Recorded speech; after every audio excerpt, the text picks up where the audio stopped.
Today we've got a crazy story of revenge against a future in-law, getting them fired from their job. We'll get to that in a bit, but first, my big revenge was sleeping with my roommate's boyfriend. One thing you have to know about me is that people often underestimate me. Another thing you should know is that I hate being underestimated. When a person thinks I can't hurt them and treats me badly for that reason, that's when I take it upon myself to prove to them that I can hurt them. And I can do so badly. Everything in my life was going great until my roommate walked in. A spoiled, pretty girl with shiny blonde hair. I knew she was trouble when she shot me a cold, grim look.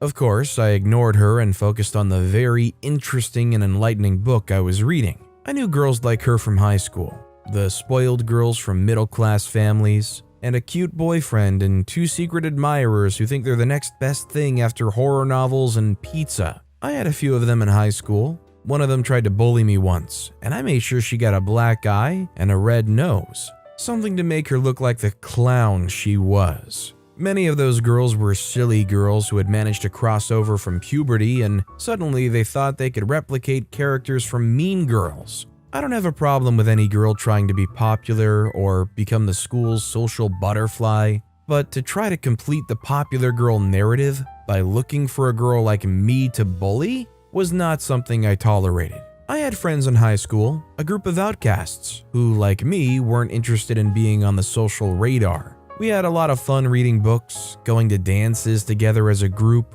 watching horror movies, and eating pizza while having great conversations that consisted of actual serious issues. Not about boys or condoms. I did date one of my friends at some point. We had an on and off relationship, and it was great all the times we stayed together. Sadly, the group fell apart when we graduated, and most of us went to college to study something art-related. My ex went to a film academy, and I, who was the only one in the sciences, went off to do something in chemistry. I'm a very quiet and gentle kid, a good person if I may say so myself. When I'm not around people like me, I hardly even speak. I'm not a fashionable person. One of my friends who was actively pursuing a career in acting used to be my fashion go-to girl, but I'm no longer around her, and that meant everything I wore was out of style. I didn't care though. I cared very little about dresses or makeup or shoes. I just wore what I could put together and hurried off to wherever I had to be. Let's get back to my roommate. My roommate came in that evening with her parents following closely, but they didn't come in. They only stood at the door. "Okay, now that you've followed me up here, can you go now? Please," she said to her parents, rolling her eyes. Her dad was all teary-eyed when she bid them goodbye, not even bothering to walk them to the car. A selfish, spoiled brat, I thought to myself. About an hour later, her friend knocked on the door and she opened it. "I'm sorry, my bear," she said and hugged my roommate. I couldn't help but turn my head to see exactly what was going on.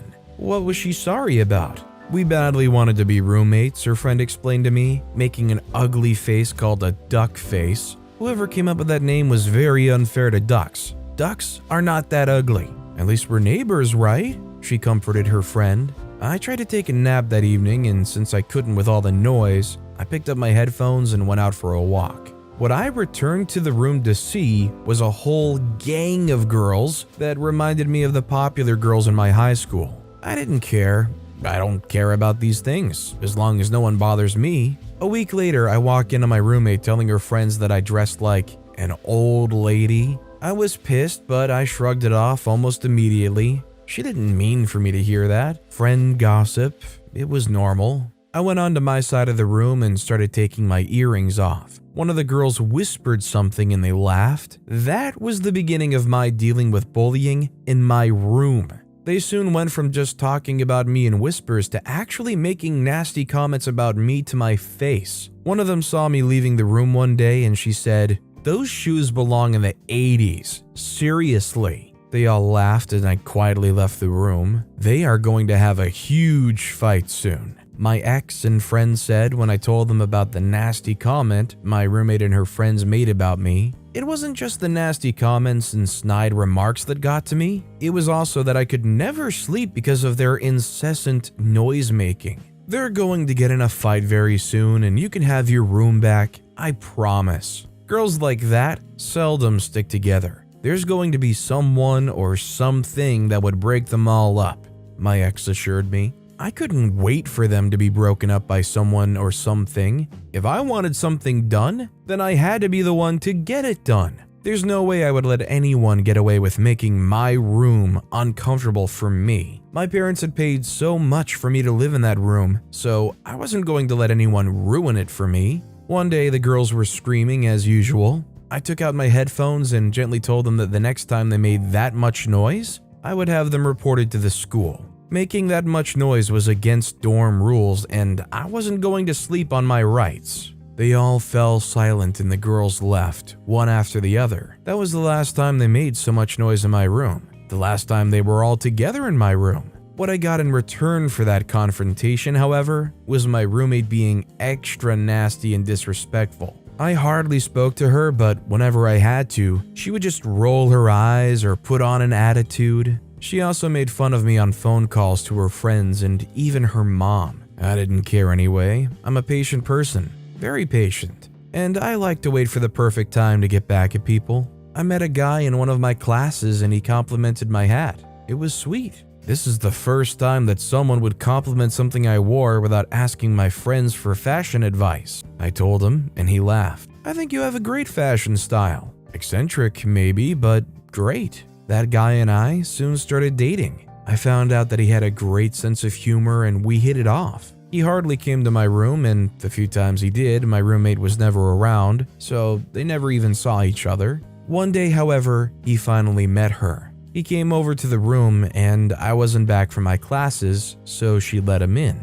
I returned to my room, and I met them having a conversation. They already seemed chummy. I'll admit, I felt a little jealous about it, but we moved past it. We were talking later that evening after my roommate had left the room when he told me that she took his number before I came in. Again, I felt offended, but I didn't show it. He wasn't going to do anything stupid. I had to trust her. Of course, I felt it was weird and disrespectful of my roommate to cross boundaries like that, but I let it go. Less than a month later, my boyfriend started acting very differently and weird. I was experienced enough to know what it meant. Our relationship was coming to an end. I'd helped my friends in high school through breakups, and they always saw the end of the relationship coming when the guy started acting weird. Just as I predicted, my boyfriend texted me later asking for a break. I didn't care about the breakup, to be candid, because I expected it. I also wasn't so crazy about him or anyone else, so I didn't care so much.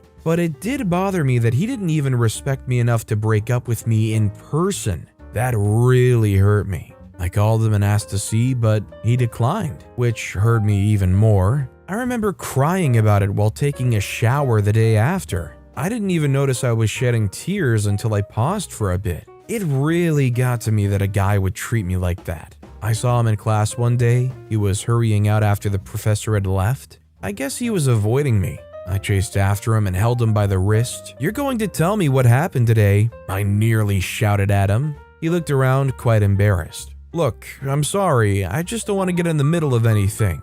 You know I'm religious." "What are you talking about?" I was confused. "The witchcraft thing? Invoking the dead? It's just not my thing. I apologize for how—" I interrupted him. "Whoa, what witchcraft?" "Your roommate said—" I said, "Oh wow, it was her?" I just walked away in anger. I didn't care what she told him. He knew me better than that and could have asked me about it. I wasn't going to date someone who wouldn't come to me first about whatever he'd heard about me. Back in the room, I asked my roommate about it. She burst out laughing.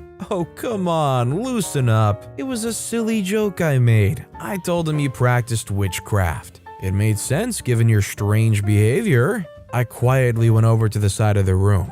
My first relationship in college had been ruined by my silly roommate. "Did you guys get into a fight about it? Your boyfriend scares easy, you know," she laughed. I ignored her, of course. I was going to get my pound of flesh. But how? I didn't know how to, but I would think about it and do it. I didn't come up with a way to get back at her until I returned to the room one day and met her kissing her boyfriend. I walked in and smirked. My revenge plan was right there. I was going to sleep with her boyfriend. It would hurt her more because they'd been together since high school. I got to know that from her very loud conversations with her friends. When they left, I called my friend from high school immediately. I said, "Listen, babes, I need you to find me new clothes, sexy ones." I knew her face lit up because she sounded very excited. "Finally, I've always wanted to give you a makeover." I rolled my eyes. "You've given me 3 major makeovers." They said maybe, but none of these makeovers were in college. "I want you to get a college girl makeover." I smiled. That was just what I wanted. I allowed my friend to go shopping for me, and she mailed the clothes back to me. I specifically asked for the sexiest swimwear because my roommate's boyfriend was a swimmer, and I was going to become a regular face at the pool. My friend picked out a hairstyle and sent a picture to me. I went to the salon and did just that. I also did my brows. I looked gorgeous, I knew I did, and very much so. I caught my roommate's friends stealing glances at me. They were probably thinking about how gorgeous I looked. One Monday morning, I went seeking my roommate's boyfriend. He was swimming with some other guys at the pool. I went on a Monday because I knew my roommate would be busy with schoolwork at the time. One of the guys in the pool saw me in my super sexy red swimwear and tapped another guy. They both watched me while I pretended to not have seen them. The next time I turned to face the pool, all the guys had their eyes on me, including my target. I smiled at them, pretending to be shy. My target soon walked up to me and asked if I was his girlfriend's roommate. I nodded and started making small talk. I'm great at having conversations. It was the one quality that made guys stick to me like gum on a shoe. Men just loved to converse with me. I got in the pool and it became our thing. I would go over to the pool in sexy swimwear and we would talk. He would come over to the room to see his girlfriend and act like we didn't hang out regularly at the poolside. I was happy about that, especially since I saw less of my roommate at the pool too. He probably had told her lies to prevent her from coming to watch him. It happened when, at one of our swim meets, he asked to swim together at night. I agreed, and there, he kissed me. I went home with him, and we hooked up. Let me just add that I planned for it to be a one-time thing, just so I could get his girlfriend to end things with him, but it was so good that it went on for a full month. I kept postponing the big reveal because I wanted to be with him more. I finally told my roommate when she provoked me during an argument. It was about her loud phone calls to her friends. "You're just jealous of me," I heard her say. In amusement, I asked her what exactly I was jealous of. "Well, for starters, I have a great life in college, and you don't. You couldn't even keep the only boyfriend you had."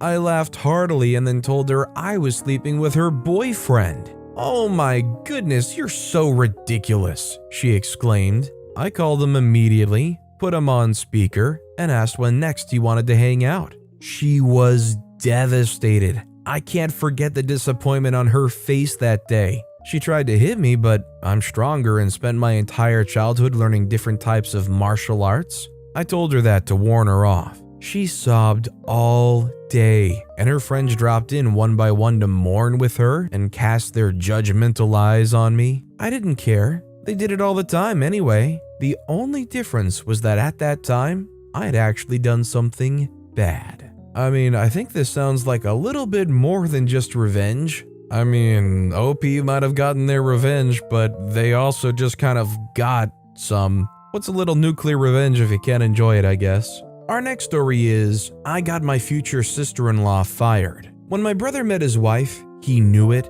and we all did too. My brother didn't have the best track record of relationships, and now I wonder why we weren't more skeptical about how perfect she was at the beginning. But my family and my brother's friends were all just excited that he had found someone who met his real and written out checklist. You know what they say about if something's too good to be true, it probably is? I'm a firm believer in it now, but I don't regret trusting her since I got my revenge anyway. So a bit of backstory before we get into the chaotic good. My brother's fiancée, let's call her Amy, was the perfect sister-in-law to be for the first 6 months of their relationship. She was always available to help out with anything. She was always happy and positive, and she was always down for a good time. My brother is quite the opposite. He can be quite moody, and he definitely doesn't like to be bothered when he's trying to relax. But even with their differences, they seem to balance each other out. Then, slowly but surely, things started to change.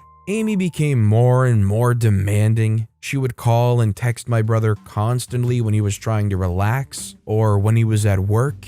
If he didn't answer her calls or texts right away, she would get angry and start to accuse him of cheating or not caring about her. My brother would always try to calm her down and explain that he was just busy or that he was at work, but it would always just lead to another argument. I think my family and his friends were all in denial about what was happening. We all just wanted to believe that she was still the perfect girl that we all thought she was, but eventually the truth came out. As time went on, Amy's true colors started to show. She would constantly criticize and belittle both me and my brother in front of everyone else. She would make snide comments about our appearance, our careers, and our friendship with each other. She would always try to make herself look better by putting us down in subtle ways. I tried to brush it off and ignore her, but it was getting harder and harder to do. I knew that she was being manipulative and toxic, but my brother wasn't seeing it from my perspective, and I didn't want to cause any more drama or conflict. The one time I tried to put an end to it,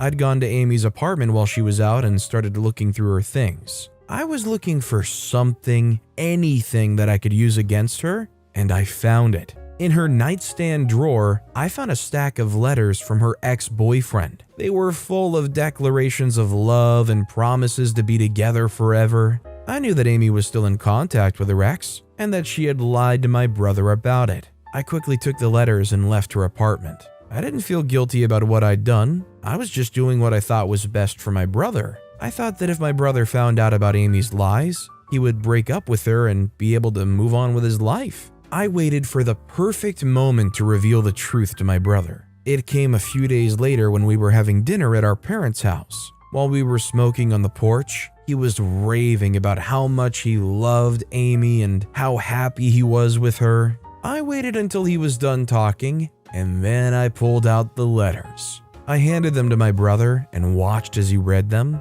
At first, he was confused, but then he realized what they were. He looked at me with a mixture of anger and betrayal. He asked me how I could do something like this to Amy, and I told him the truth. I told him about all of the lies she had told him and how I knew she was still in contact with her ex-boyfriend. My brother laughed in my face and told me it was all made up because I was worried that he'll get married and leave me alone. As ridiculous as that was, I didn't bother explaining it or to reason with him. Amy had him wrapped around her pinky and she wasn't letting go. So the insults and jabs continued. But eventually, one day, I had enough. I sat down with our family and explained what had been happening with Amy. I showed them the messages and the calls that she had been sending to my brother and how she'd been stalking him and causing problems for him. I also told them about the constant criticism and belittling that she had been doing to me and to my brother. Our family was shocked and saddened by what they heard. They didn't realize how bad the situation had gotten. My brother's friends were the ones who finally convinced him to break up with her. And even though it was really hard for him to do, it was the best thing for him. But then Amy came back to try and get him back. She would show up at his work, at our family gatherings, and even at our house uninvited. My brother tried to be polite and tell her that he didn't want to be with her anymore, but she wouldn't listen. She would get angry and start to accuse him of not loving her and of being the reason for their breakup. She even went so far as to start spreading lies about my brother to our family and friends. She would tell them that he was cheating on her and that he didn't care about anyone but himself. It was frustrating and hurtful to see my brother being treated like this by someone who was supposed to love him. But as they say, revenge is a dish best served cold. And let me tell you, I'd been waiting for the perfect opportunity to get back at Amy for what she had done to my brother. And finally, it came. I'd been watching Amy's behavior closely on social media since my brother broke up with her. I knew that she was still not over him and that she was desperate to get him back.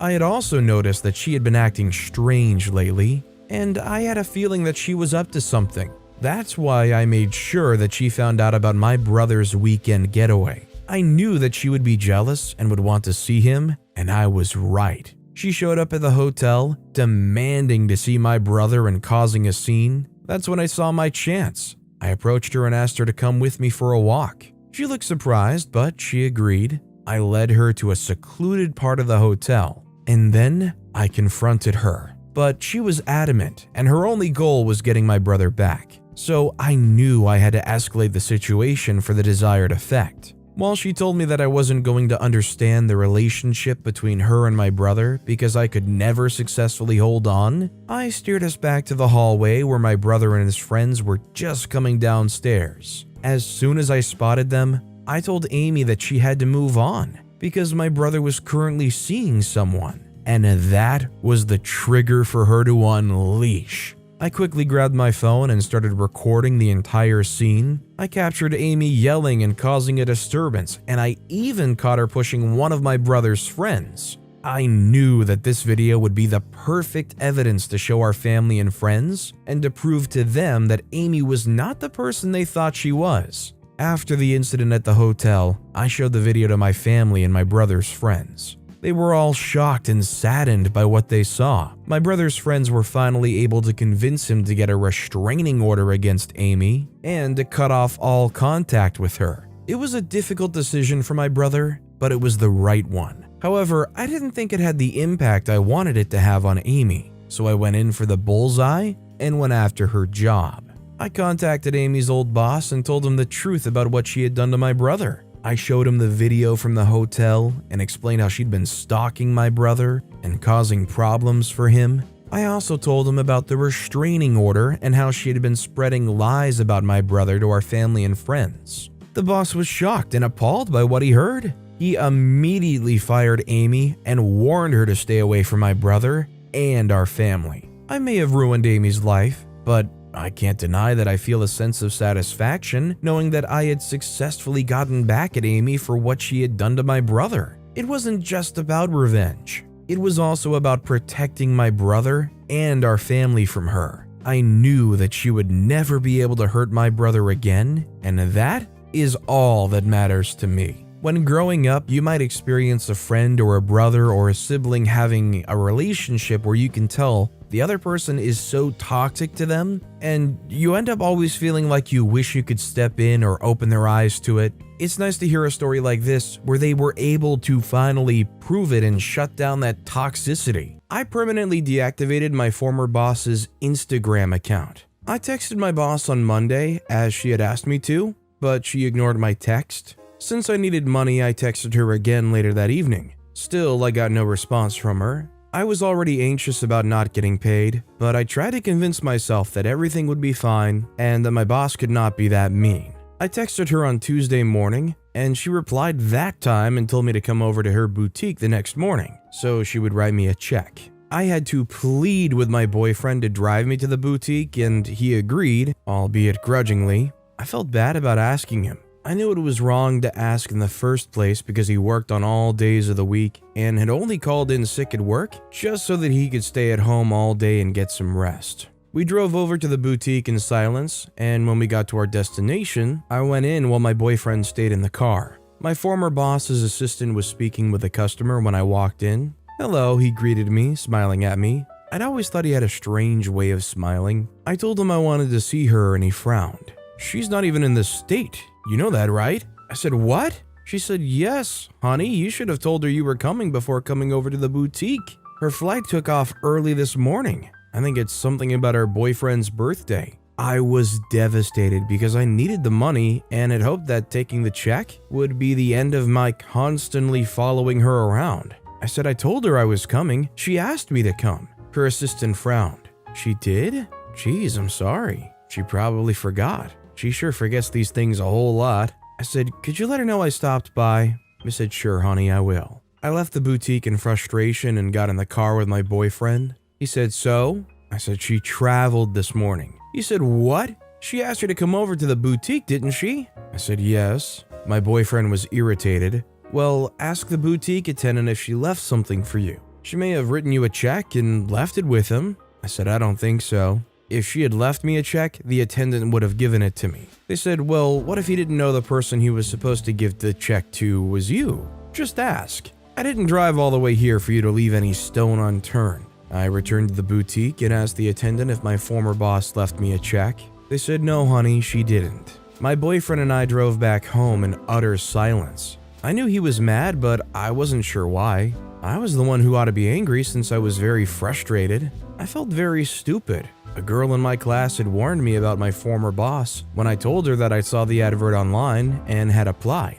Aside from the fact that she's toxic, she never wants to pay her staff. It's like she expects free service because she's famous. They said, "Wow, I hope she's no longer like that. God knows I need all the money I can get right now, and I can't handle an employer who won't pay up," I replied to her. She shrugged and we talked about other things that day. Before she left the lecture area, she left me with some advice. Make sure you have some kind of contract signed. I think a lot of people neglect to sign a contract because she's popular. I thanked her for the advice, but did I take it? No, my stupid self didn't take it. I went ahead and started working for my former boss with no employment contract. She told me how much she'll pay, and I just agreed. Since I was just going to be a social media manager and didn't have to show up at any of her stores, I thought that was a cool way for me to make some extra cash. I already worked at a bookshop just outside the campus, and I had exhausted all my working hours. I couldn't take on more physical jobs because it wasn't even legal to. I also didn't want my boss to know that I'd exceeded the permitted work hours, so I kind of liked that we didn't have a contract signed with specified working hours. I just didn't think it was possible that something would go wrong. My boss was quite popular. She was an on-air media personality before she started a clothing business. She was loved by many, and I strongly felt that she would never want to jeopardize that by not paying her staff. I asked if I would have to come into the boutique because it wouldn't be convenient for me. They said, "No, you don't have to." She assured me, "Your job is pretty simple. Manage my brand's page from wherever you are. I will communicate with you via email." After working with her for a week, I got a text from someone explaining that he was her assistant and asking me to come over to the boutique that evening. I did go over to the boutique and her assistant took me to her office. "Hey, there you are," she exclaimed with a big smile. "Listen, you have to save me. There are loads of new arrivals in the store that need hanging."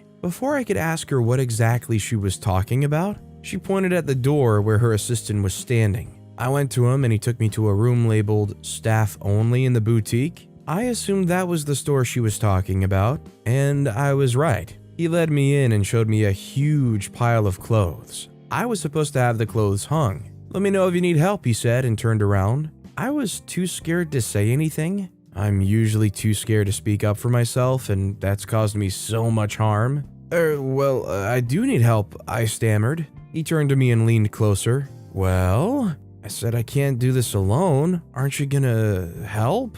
He pouted his mouth. "No, honey, this," he said, pointing at the huge pile of clothes, "does not fit into my job description." Well, it doesn't fit into mine, I thought, but I kept it to myself. First off, my former boss had told me that she would not be needing me to do any physical jobs for her. That was the only reason I took the job in the first place. She hadn't just required my physical presence, she was giving me a huge chore, and that was not in any way in my job description, and way too heavy work for how little I'm paid. I looked at the heavy pile of clothes in front of me and tears ran down my cheeks. I soon started sorting out the clothes and hanging them on the huge pile of hangers lying on the floor. About an hour after I got started, an elderly woman came in and joined me in doing the hanging. She was cursing under her breath in a language I didn't understand. I was very uncomfortable with her cursing, but I ignored it and went about my work anyway. While putting one of the clothes on the hanger, I looked down at the woman and she was visibly upset.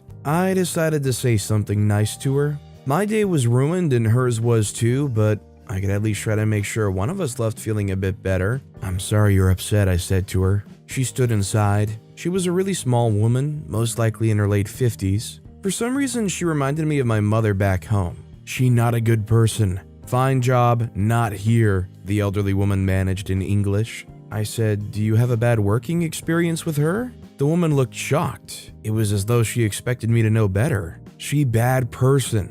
Not a good person, no pay," she replied. My heart started beating fast. This woman was confirming what the girl in my class had told me, that my boss doesn't pay. I returned home very distraught that night. My boyfriend was at home making us dinner. He said, "You'd promised you'd be home early. I kept texting you, did you not get my texts?" I explained all that had happened, and he was shocked. He said, "I suggest you drop your 14 days notice now." That was his reply. I said, "I don't know if I'm even required to do that, since I didn't sign any kind of contract." He patted me on the back and said, "I don't know, babe, just quit. Giving you extra jobs that are not in your job description is very cruel." I said, "I know, right? Is it possible that she doesn't pay her staff? She can afford to pay 30 people and do so comfortably." My boyfriend grimaced. "Trust me, people who can afford to pay salaries are the ones who do not want to pay. How do you think they retain so much money? They either underpay their workers or try to cut corners in some other ways. Just be careful out there." I nodded.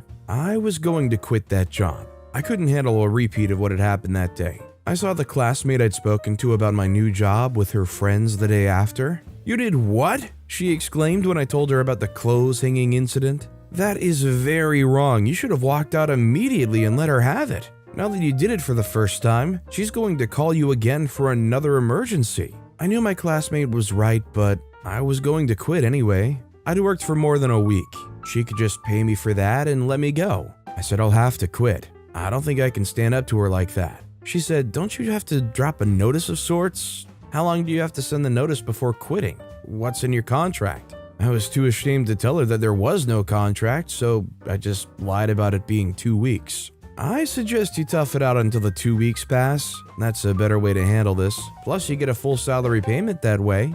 I decided I was going to do as my classmate had suggested, except that I wasn't going to provide any notice. I was going to work for the whole month, get paid, and leave. All went well in the second week. The number of followers and engagements we had increased drastically, and even my boss noticed. She sent an email thanking me for my hard work.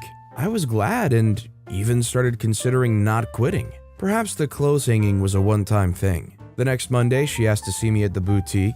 I was at work, the bookshop, and had a paper to finish later that evening. So I told her I would come over to the boutique the next day because I was very busy. She went off on me, screaming so loud that I had to take out my headset for a bit. "I do not pay you to tell me you're too busy to do the job I pay you to do. When you gave me this job, you made it clear that my presence was not a requirement," I said calmly. She says, "Well, I'm telling you now that it is." The next day, I went to her office in the boutique and told her that I no longer wanted to work for her. She laughed. "Listen, you should consider it a privilege to even be able to work here. Do you know how many people would want to be in your shoes?" I insisted on quitting. She was bluffing so you'd stay. I Googled her, and none of her former employees have anything positive to say about her. It was a month since I quit, and she hadn't paid me for the 2 weeks I worked for her. I would text her, and she would promise to have a wire transfer done,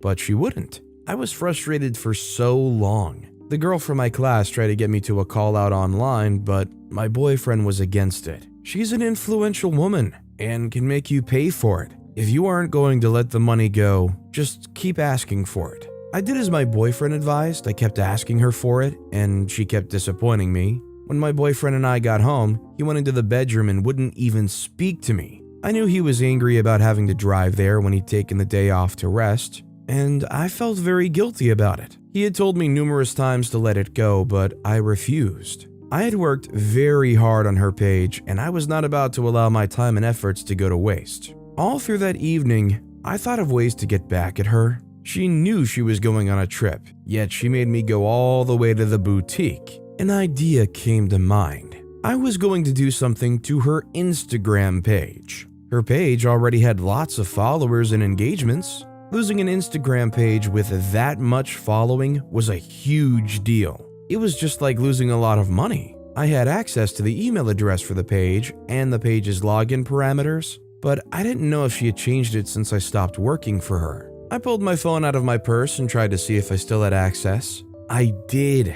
I did a little dance in the living room and Googled how to deactivate an Instagram account. I followed the steps and deleted her account permanently. The good thing about it is that she could never get it back, nor could she use the same username for a new account. I didn't hear from her until a week after. She sent an email asking if I'd done anything to her account because she couldn't find it. I couldn't be bothered to even reply to her. She didn't mention my money in the email and never paid me, but I felt vindicated since I'd also taken something that belonged to her. She would have to invest a lot of time and energy into building a new Instagram account that would have that much engagement. And the funny part is she may never get one as active as the one I deleted. It is such a bad move to do work without some kind of written agreement or contract. But on the flip side, if somebody's doing superstar work for you and getting you engagements, wouldn't you want to retain that person and pay them? OP got them numbers and they still didn't care. Our next story is giving my twin a taste of his own medicine. I can't count the number of times I've heard people say, "You're lucky. I wish I had a twin," to me. It happens nearly every time we're seen together, and I can never really say anything but politely smile and nod. But if I'm being truly honest, it's been anything but lucky being the twin sister to a rowdy, rambunctious man-child that's been pampered by everyone else around him. My twin brother Eric, fake name, and I were born to incredibly religious parents. They were Baptist, and our father had been a reverend for a few years before his retirement, when we came right after. And our mother was his very loyal assistant, and she adored him so much. Right from when we were very small children, I was treated much different than my brother. He was allowed all of the big toys, and I was given dolls and teddy bears. Now, it wasn't like I hated my own toys, because I didn't. I'm someone who learns to adapt quickly, and once I learned as a little kid that getting my way with my parents was next to impossible, I learned pretty early to be content with whatever I had. Eric didn't get the memo because everything I had, he wanted. I never refused him, but sometimes he threw tantrums for the attention and destroyed my things for the fun of it. I did try to complain to my parents, but they only responded with things like, "He's your brother, learn to deal with him," and many others like that. Imagine saying things like that to your 6-year-old daughter in front of her twin brother. As we grew older, all I was taught was tolerance for my brother. Everything else I learned was by sheer will and the kindness of others who attended our church. My parents were obsessed with their son and acted as if they wanted nothing to do with me. I stopped noticing pretty early on and started to live my life as independently as possible, staying out of their way and being in my brother's shadow. As much as it was an odd thing for a child to be going through, it allowed me to explore a lot of things without my parents breathing down my neck, like they did with my brother. Did I get into a couple of messy situations on the way? Yes, but did I eventually figure a way to get myself out? Yes, I did. When we turned 13, we moved towns, and my parents decided that it would be a good idea to take us to a boarding school that also ran summer camps, so that they could do a little traveling before they got too old for it. This was the point that my brother started to get a different lease on life, and the realization that life couldn't be the way he wanted at the time. The school was pretty lenient with rules, but the ones they had, they were very strict with, one of which were uniforms. We wore uniforms from Monday to Thursday, and then our personal clothes for the rest of the week. On various accounts, he was seen disobeying the rules, and after the third time, he was sent to a week-long detention. Detention was different in this school because it was physical labor. You had to work alongside the janitors for the entire week, missing classes and doing whatever they asked. It was a little nice seeing my brother punished instead of being praised after doing something stupid. In this school, we were able to live different lives and not be known as twins because being associated with him made people assume I was a bad kid as well, and it killed all my chances of making friends. But I made my first friend, who went on to be my best friend. It was even better when we realized that we lived in the same state, albeit a little far from each other.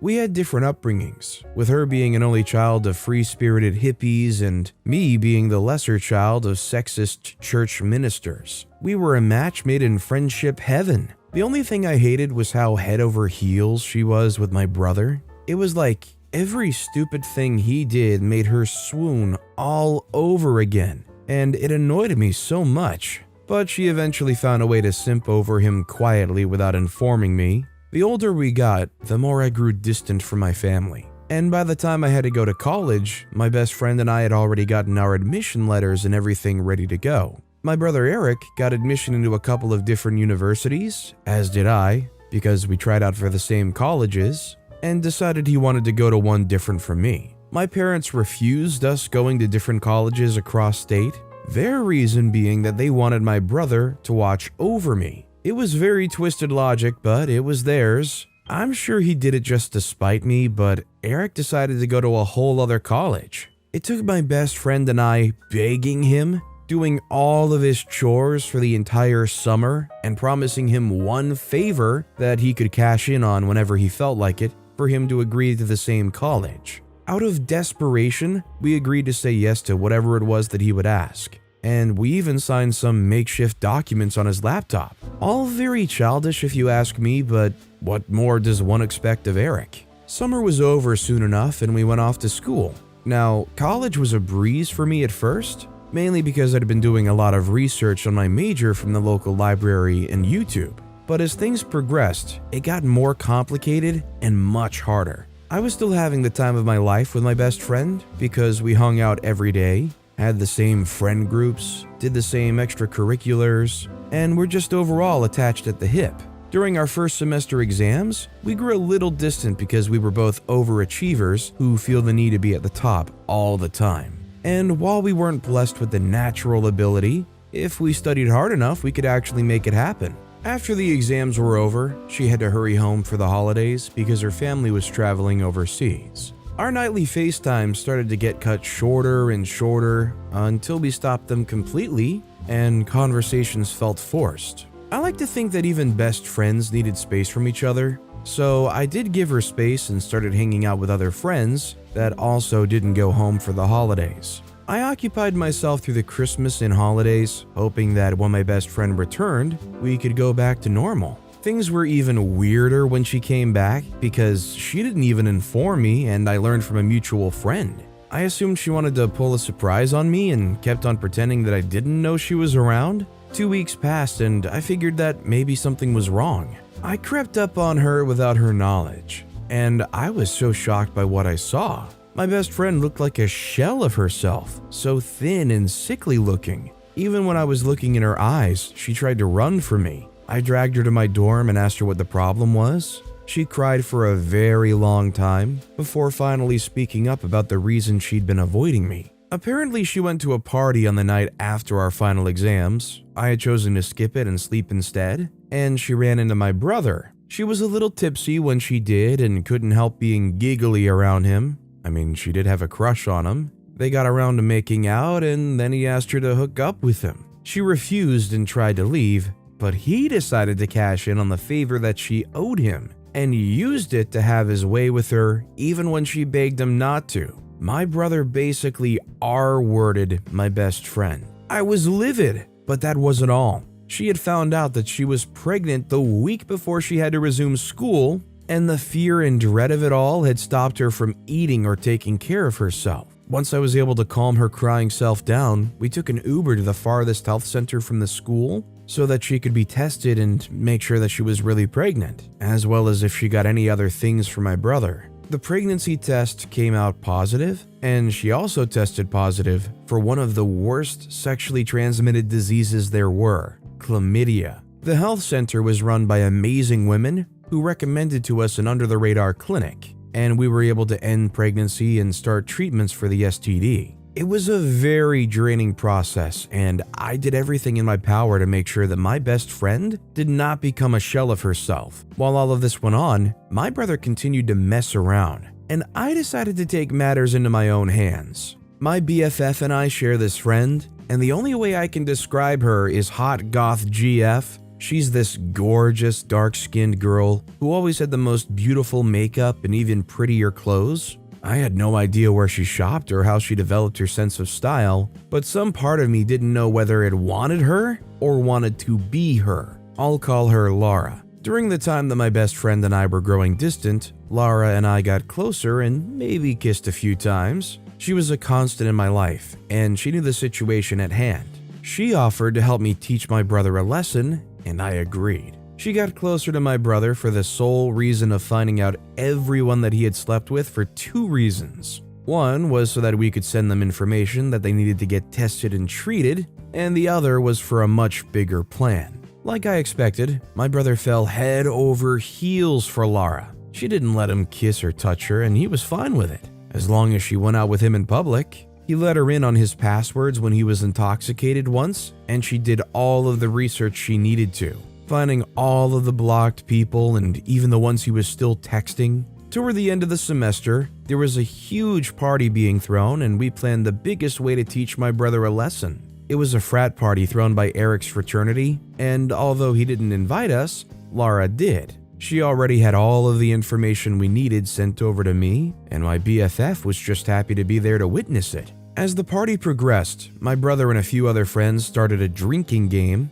At the same time, I got a hold of his phone, sat in a corner with a laptop, and sent a mass text message across the school. The message got him kicked out of his frat house, got him into trouble with the authorities in school, and also started a fight. I'll type it down right now. Hello everyone, I'm Eric Holder, and I'm confessing to infecting over 40 girls across the school with chlamydia. I also took advantage of a few of them, and you can ask them, because some of their names are below. Names inserted here. I am a chlamydia-spreading jerk and a boy who loves to take advantage of women. The message was sent straight from his phone, and he had no way to defend himself, because all of the girls who agreed to have us name them were open to answering everyone and anyone's questions. Eric, my dear twin brother, was suspended from school for a year, and for the first time I saw our parents disappointed in him. I didn't care about that though. I was just glad to see him punished for his crimes.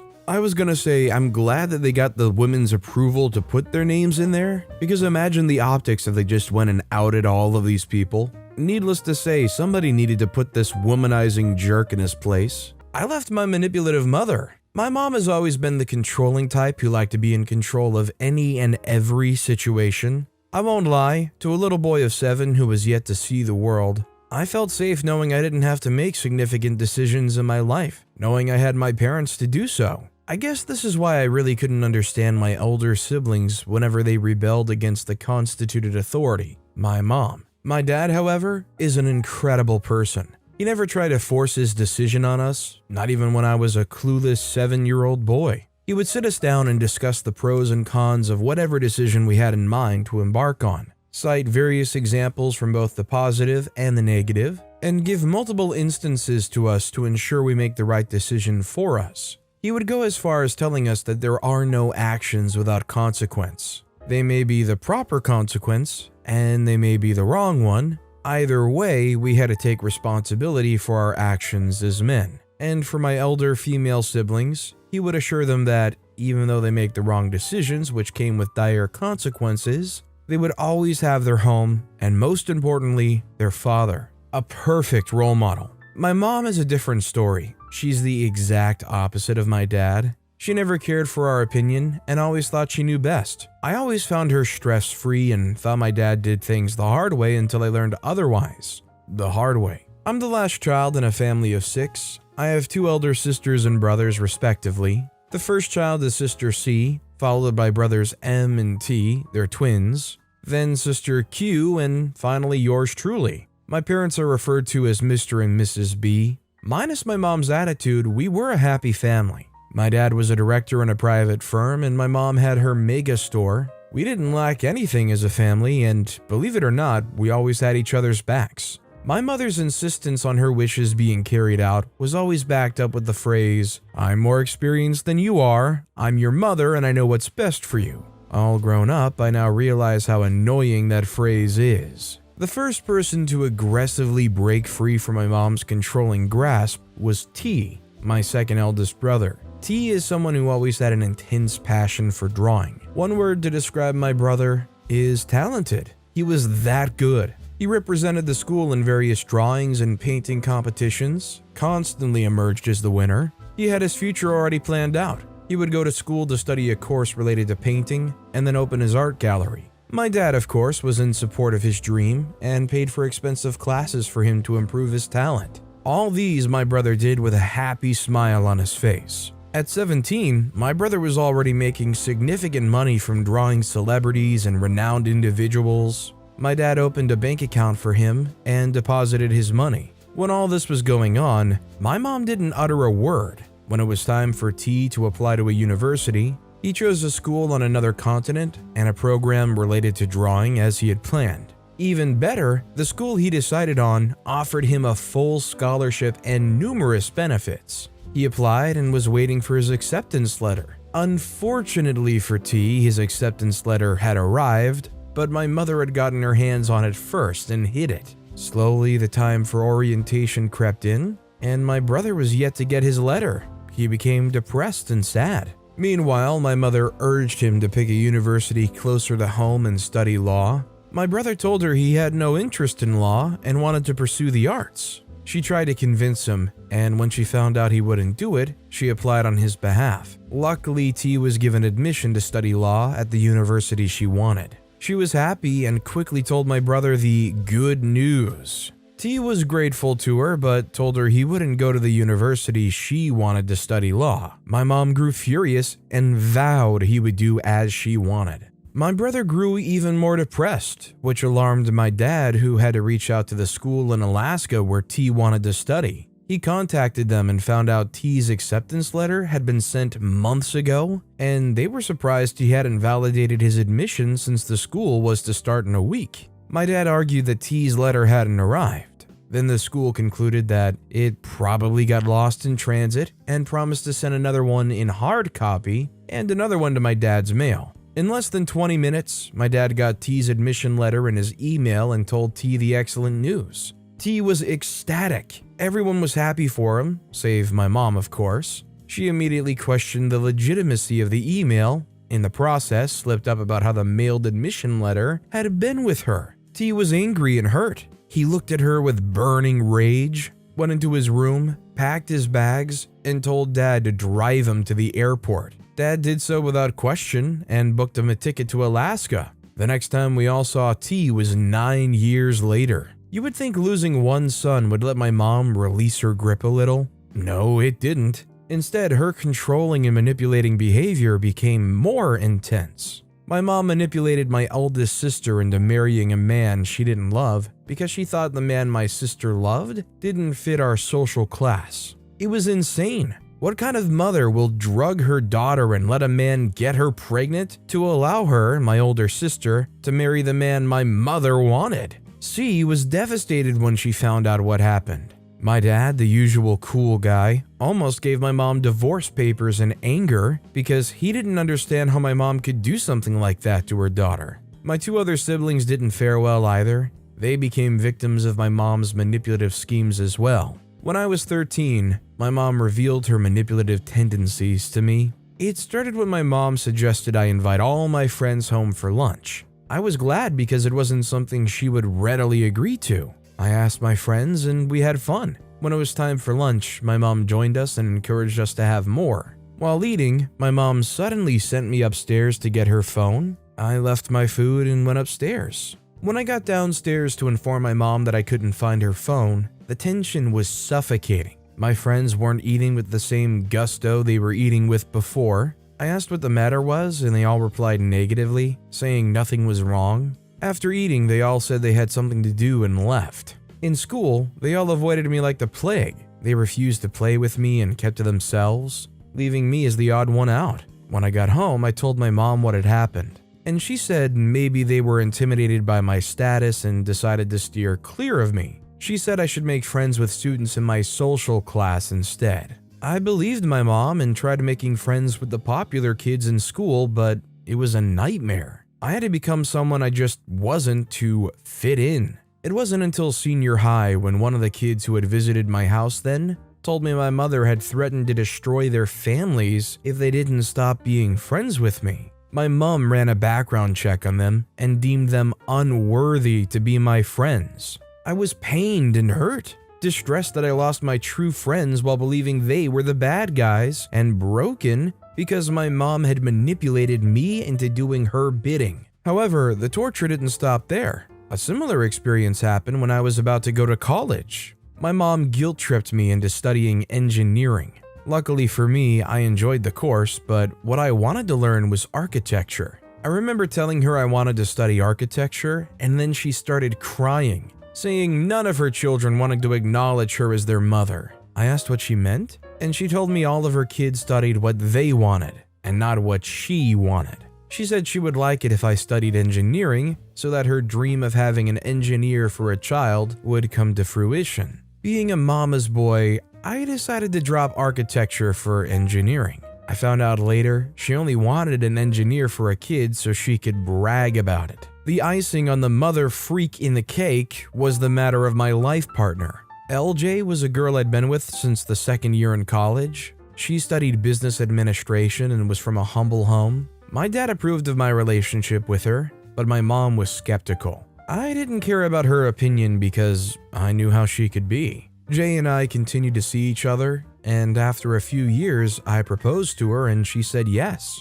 We were so happy and everyone except my mom was happy for us. I still didn't care because I knew she only wanted her happiness at the expense of mine. She tried everything to stop me from getting engaged to Jay. Emotional blackmail, physical blackmail, and even threats. But it didn't work for me.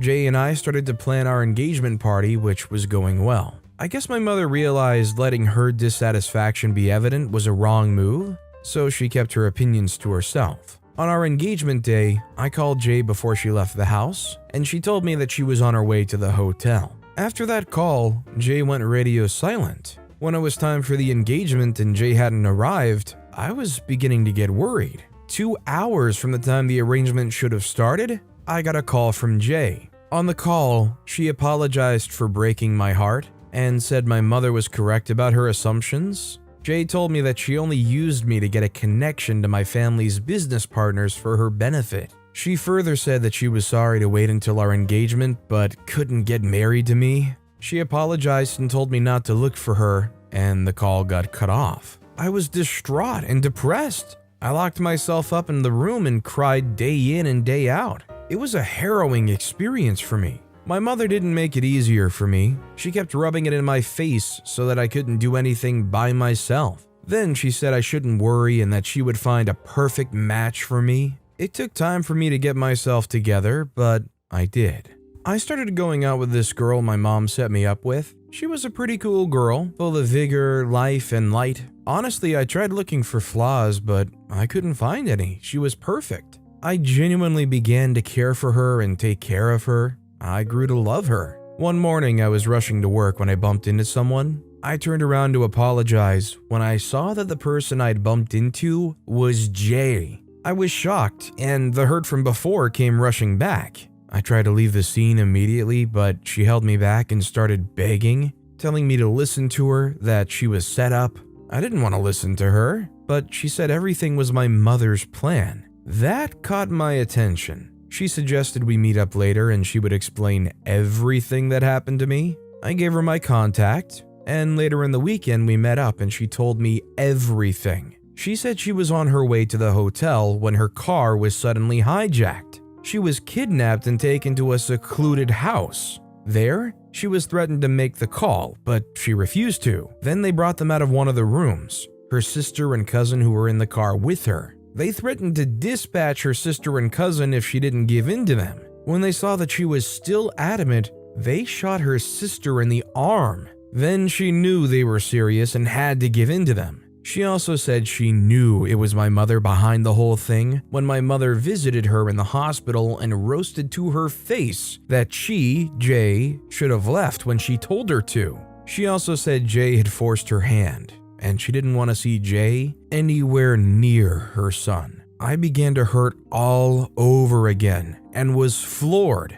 In my despair, something told me to ask about my current girlfriend, M, and I did. I showed her M's picture, and she confirmed that M was her cousin who was with her in the car when it got hijacked. There and then, I pieced the pieces together. My mother introduced M to me, and M happened to be Jay's cousin, who was in the car with Jay when it got hijacked, thereby leading to M knowing the exact route Jay would pass to get to the hotel. I told Jay all about M and my hypothesis. To say she was shocked was an understatement. After we both recovered a bit from shock, Jay asked me what I wanted to do, and I told her not to worry and that I'll handle it. On getting home, I called an emergency family meeting and told everyone what had happened in full detail. My family was shocked that my mom could go to such lengths to have her way. My mom, not surprisingly, wasn't remorseful and even justified her actions. I then called her out and told her I was done. I was out of her life forever. She could forget she has a son. To rub it in, I also told them that I would be getting married to Jay, and there was nothing she could do about it. I stormed out. That was the last time I saw my mom. During my wedding and my children's birthdays, I never invited her, nor did I let her know where I stayed. My siblings didn't tell her as well. It was an action that left me feeling relieved. If this really went down and there is any way to possibly link that to her, you just let somebody go that did some horrible, monstrous stuff to people. Like, forget whatever pain she would have by everybody cutting her off knowing the truth. She should be held liable and locked up.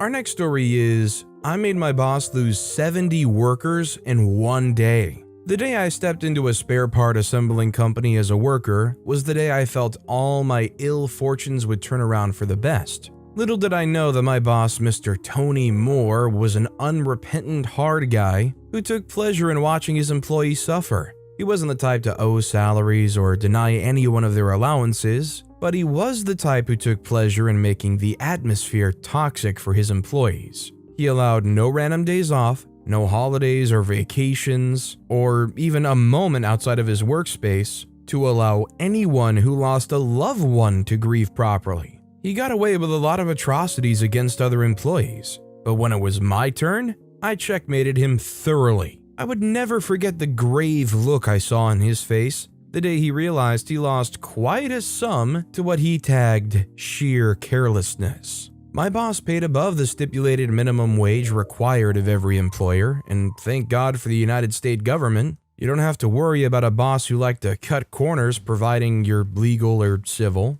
But Mr. Tony Moore knew his perks and loved to leverage them. He blatantly made one feel as though he did you a favor the moment he employed you. It's true what they say about how you can't eat your cake and have it, because the pay was good. Many people would only rave about how they would get their last paycheck in a particular month and then vamoose into the thin air. But they kept getting paycheck upon paycheck without taking any step towards the exit door. One time, Pamela and Sandy, two very hardworking women, got into a very heated argument at work, and it got so bad that it resulted in physical combat. That was borderline hilarious because these two women were old staff members who should have known better, and of course, do better. It was a terrible scenario in which Mr. Tony Moore didn't forgive. No one expected him to make these two women who stuck with him through thick and thin going on for 2 weeks without observing their lunch break. We were shocked to see Mr. Tony in that element because we expected him to be lenient with women.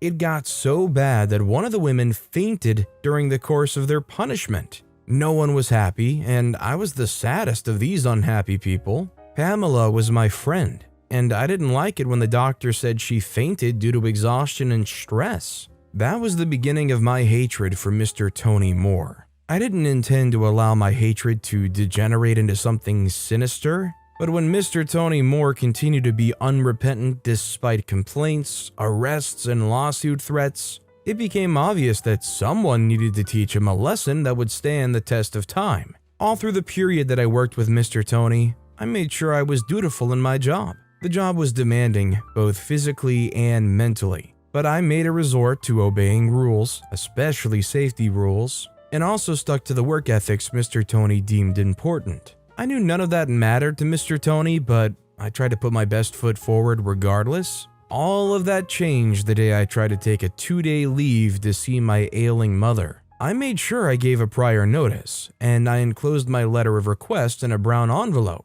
When Clara, Mr. Tony's secretary, didn't get back to me on time, I knew it was necessary to find out what could have gone wrong. I shivered in a wave of strong cold when I watched Mr. Tony speak in his usual deep voice. I was dazed when he said I asked for the leave at the wrong time. He said he couldn't trust any other person in my department to execute the massive orders he had at hand at that point. I felt weak and indecisive. All I needed to do was walk out of the premises and never return, but I couldn't do that. My mother was ailing and I needed every dime I could to sustain her enormous medical bills. I cried. A full-grown man like me cried like a baby because I couldn't get my boss to release me no matter what I said. He told me he could allow me to leave the next week, but not that week. I went home sad and confused. I had to tell my mother to hang in there for me. It was difficult, but I managed to mask the pain. I needed to be strong.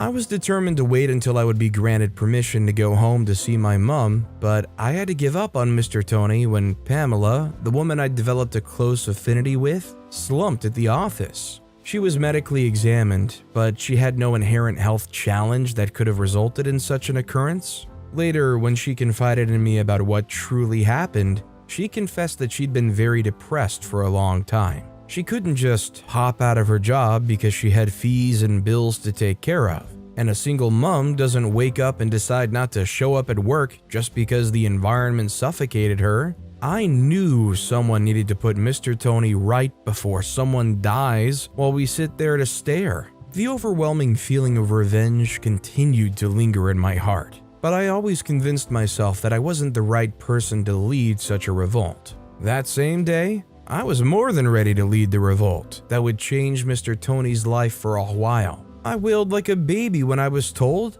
my mother had passed away quietly in her sleep. I had seen her in a video call hours before that time, but I didn't expect the shocking news of her demise. My sister said she whispered my name till she drew her last breath. I regretted not walking out of Mr. Tony's when he insisted that I stay back to monitor his orders. I knew I did my best to support my mother, but I could not forgive myself for not being by her side when she needed me the most. I was surprised that I found the strength to resume after my mom was laid to rest. I insisted on going away to lay my mother to rest. I didn't have to resume work again, but I did. It wasn't out of responsibility, it was out of deep spite and revenge. There was this heavy nut on my chest and I needed to let it all out. Mr. Tony sympathized with me casually when I returned, and I wondered how he slept the day I told him my mother passed. I told him I had delivered his orders, but my order was left unattended too. I wanted to tell him to get out of my face so badly, but I needed not to be uncouth to show the state of my heart.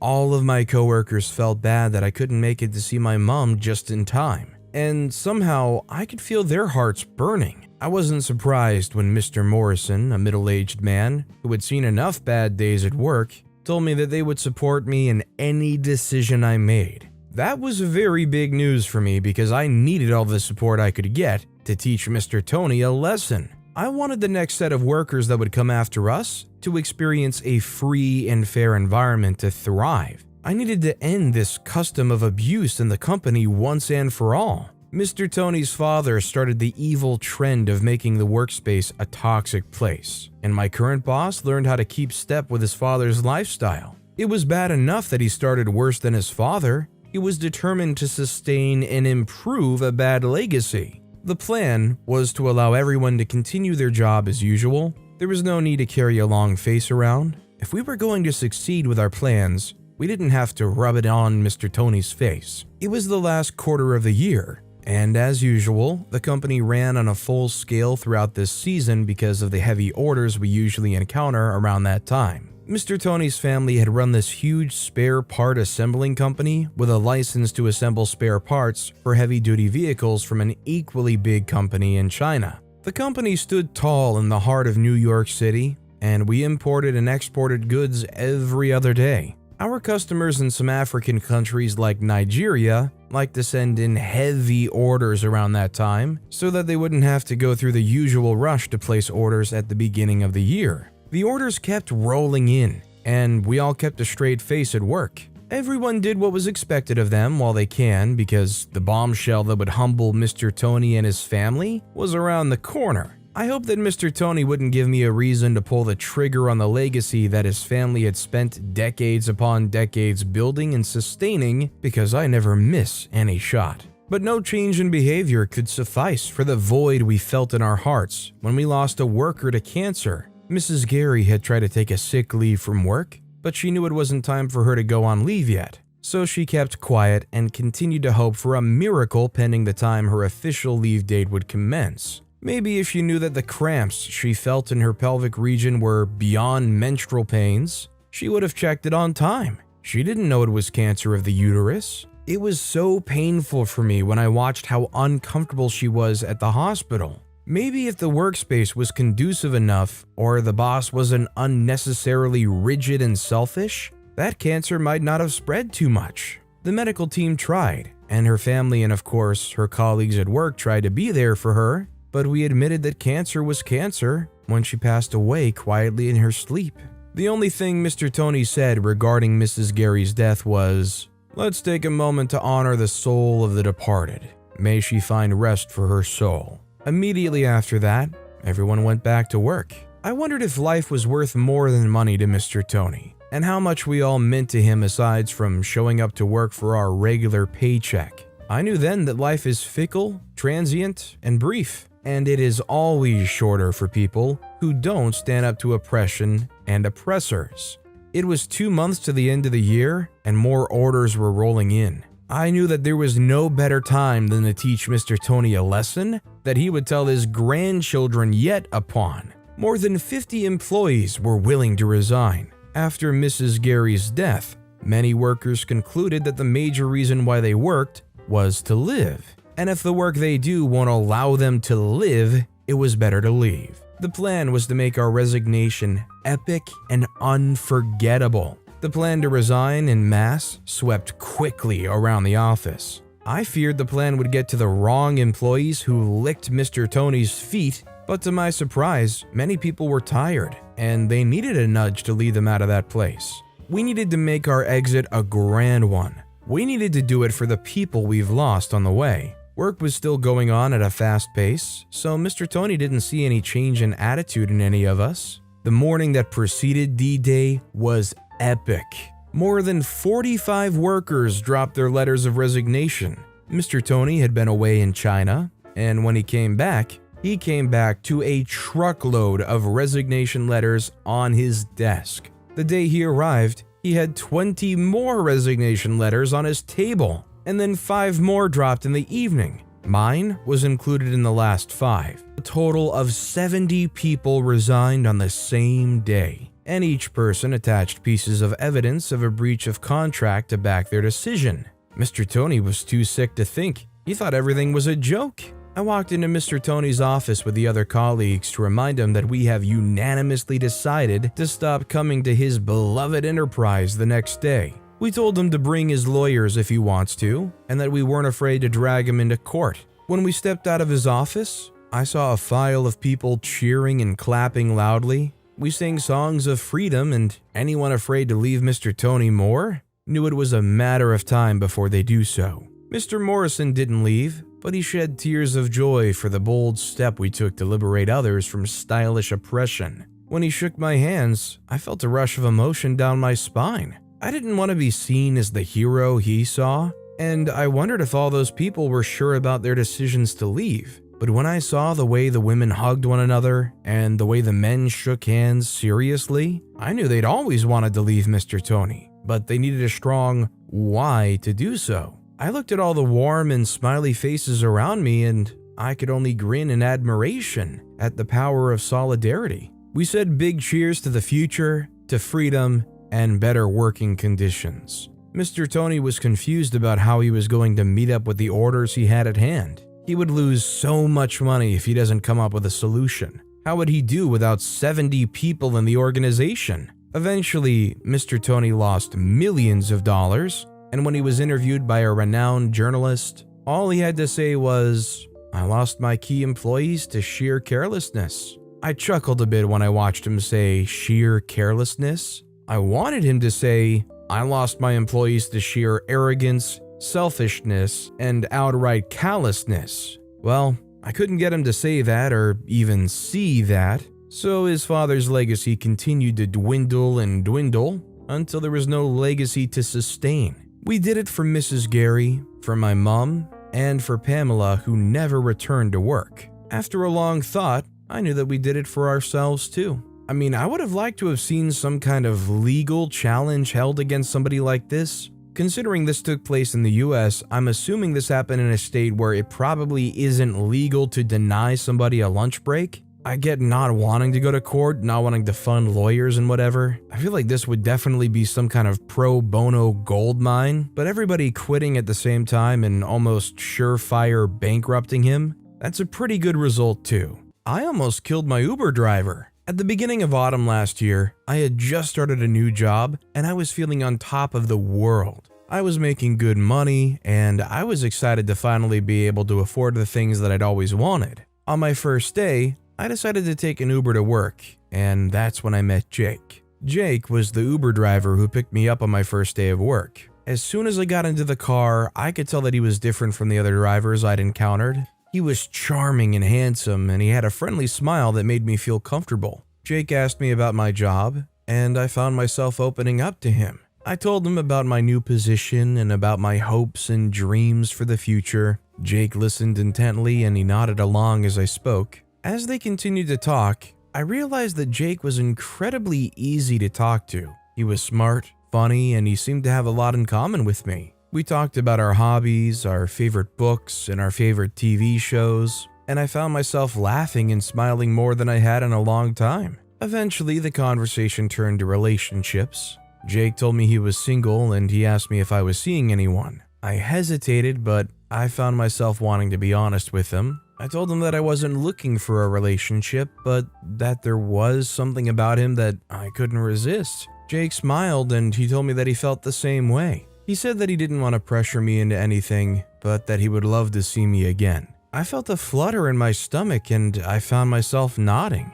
I gave Jake my number and we made plans to go out on a date. As they pulled up to my office, Jake turned to me and smiled. He told me that he was glad he'd picked me up and that he was looking forward to our date. I smiled back, feeling excited and nervous. I thanked Jake for the ride and I got out of the car. As I walked into the office, I couldn't stop thinking about Jake. I was surprised by how much I'd enjoyed our conversation and by how much I had in common with him. I found myself looking forward to our date and I was excited to see what the future might hold. Over the next few weeks, me and Jake went on several dates. We went to restaurants, bars, and coffee shops, and we spent hours talking and getting to know each other. I found myself falling for Jake, and I was happy to see that he felt the same way, or at least I thought so. At first, everything seemed perfect. Jake was a great listener, and he always made me feel special. He took me on romantic dates, and he showered me with attention. He brought me flowers, chocolates, and gifts. And he always made sure to make me feel loved and appreciated. However, as time went on, I started to notice some red flags. For one thing, Jake never offered to pay for anything. Whenever we went out, I ended up footing the bill. I didn't mind at first, but as the dates continued, I started to feel like Jake was taking advantage of me. At first, Jake's requests for me to pay for things were subtle. He would casually mention that he was a little short on cash or that he'd forgotten his wallet at home. I didn't mind. I knew he was earning way less than me, so it wasn't a bother for me to always offer to pay. Then Jake's requests became more frequent and more insistent. He started asking me to pay for things that I didn't want to pay for, like expensive tickets to a concert or a luxury trip to the beach. I would hesitate, but Jake would always convince me that it was the right thing to do for our relationship. Finally, I mentioned how I felt about Jake's request to him. I told him I didn't mind paying for some things, but that I didn't want to be taken advantage of. Jake just laughed it off and told me not to go down that road while thinking about it.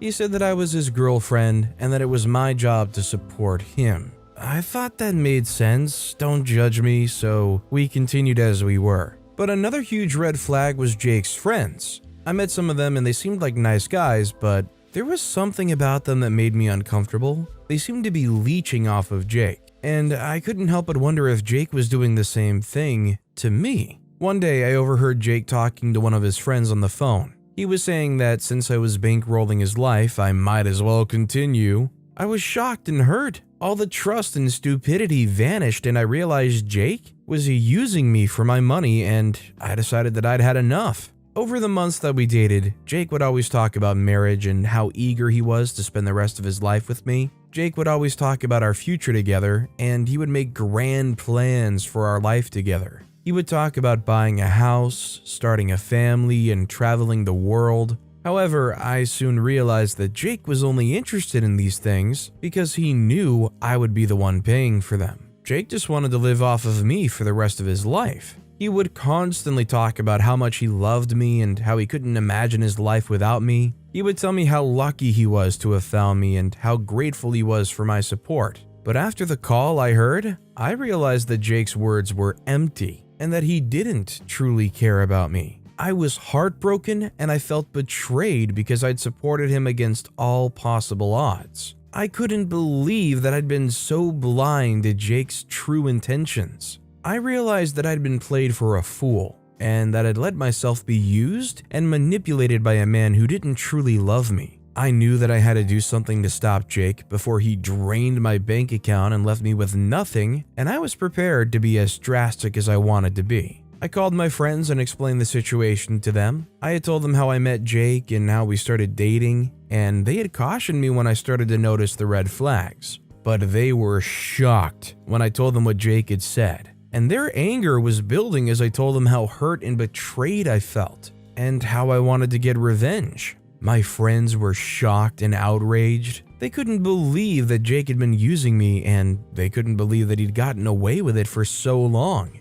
They told me that I deserved better and that I needed to stand up for myself. They offered to help me, and they told me that they would do whatever it took to make Jake pay. I was grateful for my friends' support, and I was relieved to have them by my side. I decided to take their advice and to take action against Jake. I knew that it wouldn't be easy and that I'd have to be careful, but I was determined to make Jake regret what he had done and to teach him a lesson that he would never forget. My friends and I spent hours coming up with the perfect plan to get the perfect revenge on Jake. We wanted to make him pay for using and manipulating me, and we wanted to teach him a lesson that he would never forget. After much discussion and brainstorming, we finally settled on an idea. I continued to pretend like Jake was the best thing since sliced bread, and I never let it show that I was disgusted by him. 2 weeks later, after the call, me and my friends put our plan into action. We knew that Jake was arrogant and egotistical, and that he wouldn't be able to resist the opportunity to talk to his bosses at Uber. We also knew that he would be completely unsuspecting, and that he wouldn't be expecting anything. We decided to send Jake a fake email from Uber,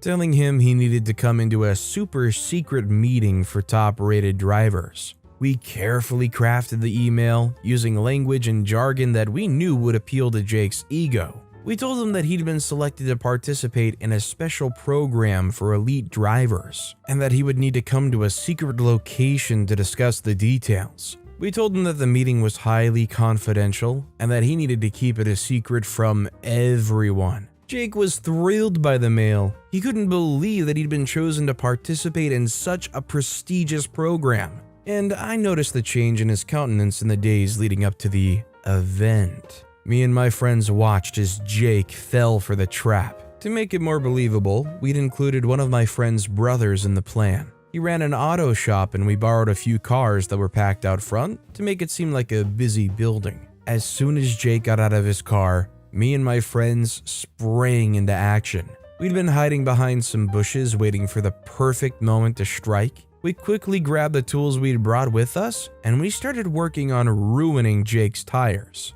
My friends and I were careful to make as little noise as possible. They didn't want to alert Jake to their presence, while he tried and failed to find an office in the abandoned building, and we didn't want to give him any chance to escape. We worked quickly and efficiently, using our tools to puncture the tires and let the air out. In just a few minutes, all 4 of Jake's tires were completely flat. Me and my friends were pleased with their work, and we quickly hid the tools and made our way back to our hiding spot. When Jake finally realized what was happening, he stormed out of the building confused and angry. He tried to get back into his car, but it was no use. The tires were completely flat, and there was no way that he was going to be able to drive anywhere. He looked around trying to figure out who was responsible for ruining his tires, but he was unable to see anyone.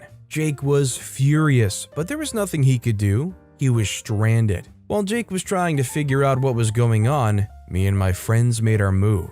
We went to his house and trashed it, leaving a trail of destruction in our wake. By the time Jake finally figured out a way to make it back home, me and my friends were long gone. Jake was furious and he called me ranting about how horrible his day was, and he was determined to find out who was responsible for ruining his car and his home. And I was the clueless, helpful girlfriend, so he had no idea that I was behind or even capable of something like that. He searched for clues and he tried to piece together what had happened, but he came up empty. And when I thought his frustration was delightful enough, a few weeks after, I didn't hear from him at all. One of his friends sent me a message saying they'd been trying to reach me because Jake had tripped on some of the trash on his apartment floor on the day of the fake meeting and actually broke his knees. Yes, both of them. It was sad news for just a second until I realized that they'd only reached out to me because they thought I would have taken financial responsibility for Jake. But I simply blocked him and all the people I knew through him. I had taken away everything that could give him money at that moment.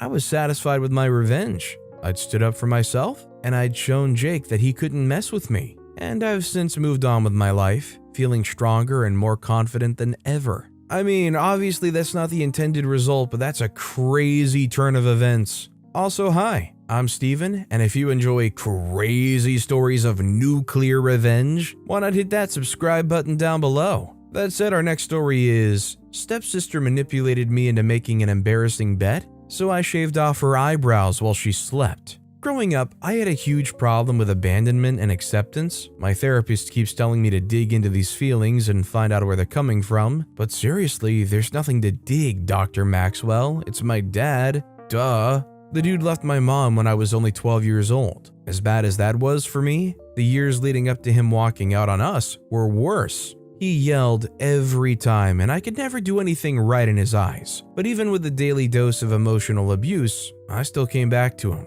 eager to please. All I wanted from him was his approval. I never got that though, and it messed me up really good. Anyways, my mom got married again, and I had a stepsister who treated me like crap, just like my dad.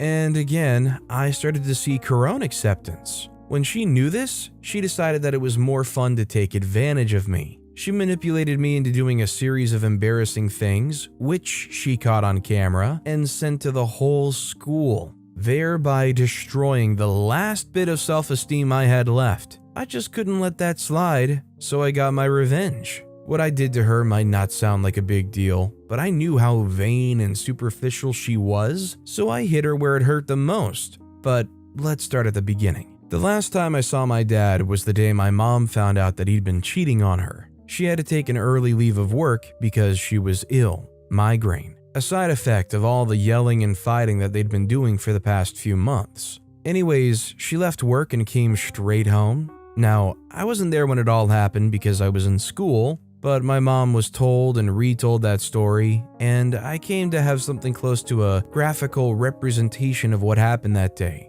When she got home, she noticed that my dad's car was still in the driveway. That was surprising because he was the head of the sales department of the company where he worked, and that meant he was supposed to be at work to oversee sales projects, or something like that. We also saw him leave for work that morning, and he didn't call her that he was going to be back early. She didn't think anything of it at first. All she did was say a quick prayer before she walked in because she didn't want him to start a fight that afternoon. All she wanted to do was sleep off the migraine. She walked in, and the first thing that caught her eye was the half-drunk white wine on the kitchen counter, then the 2 wine glasses. 2 wine glasses? The next thing she noticed was a lady's purse on the couch. A purse that wasn't hers. That was when she realized that my dad was cheating on her. But with who? She walked quietly up the stairs to the master bedroom and pushed the door open. Turns out that my dad had been sleeping with one of the girls in the sales department.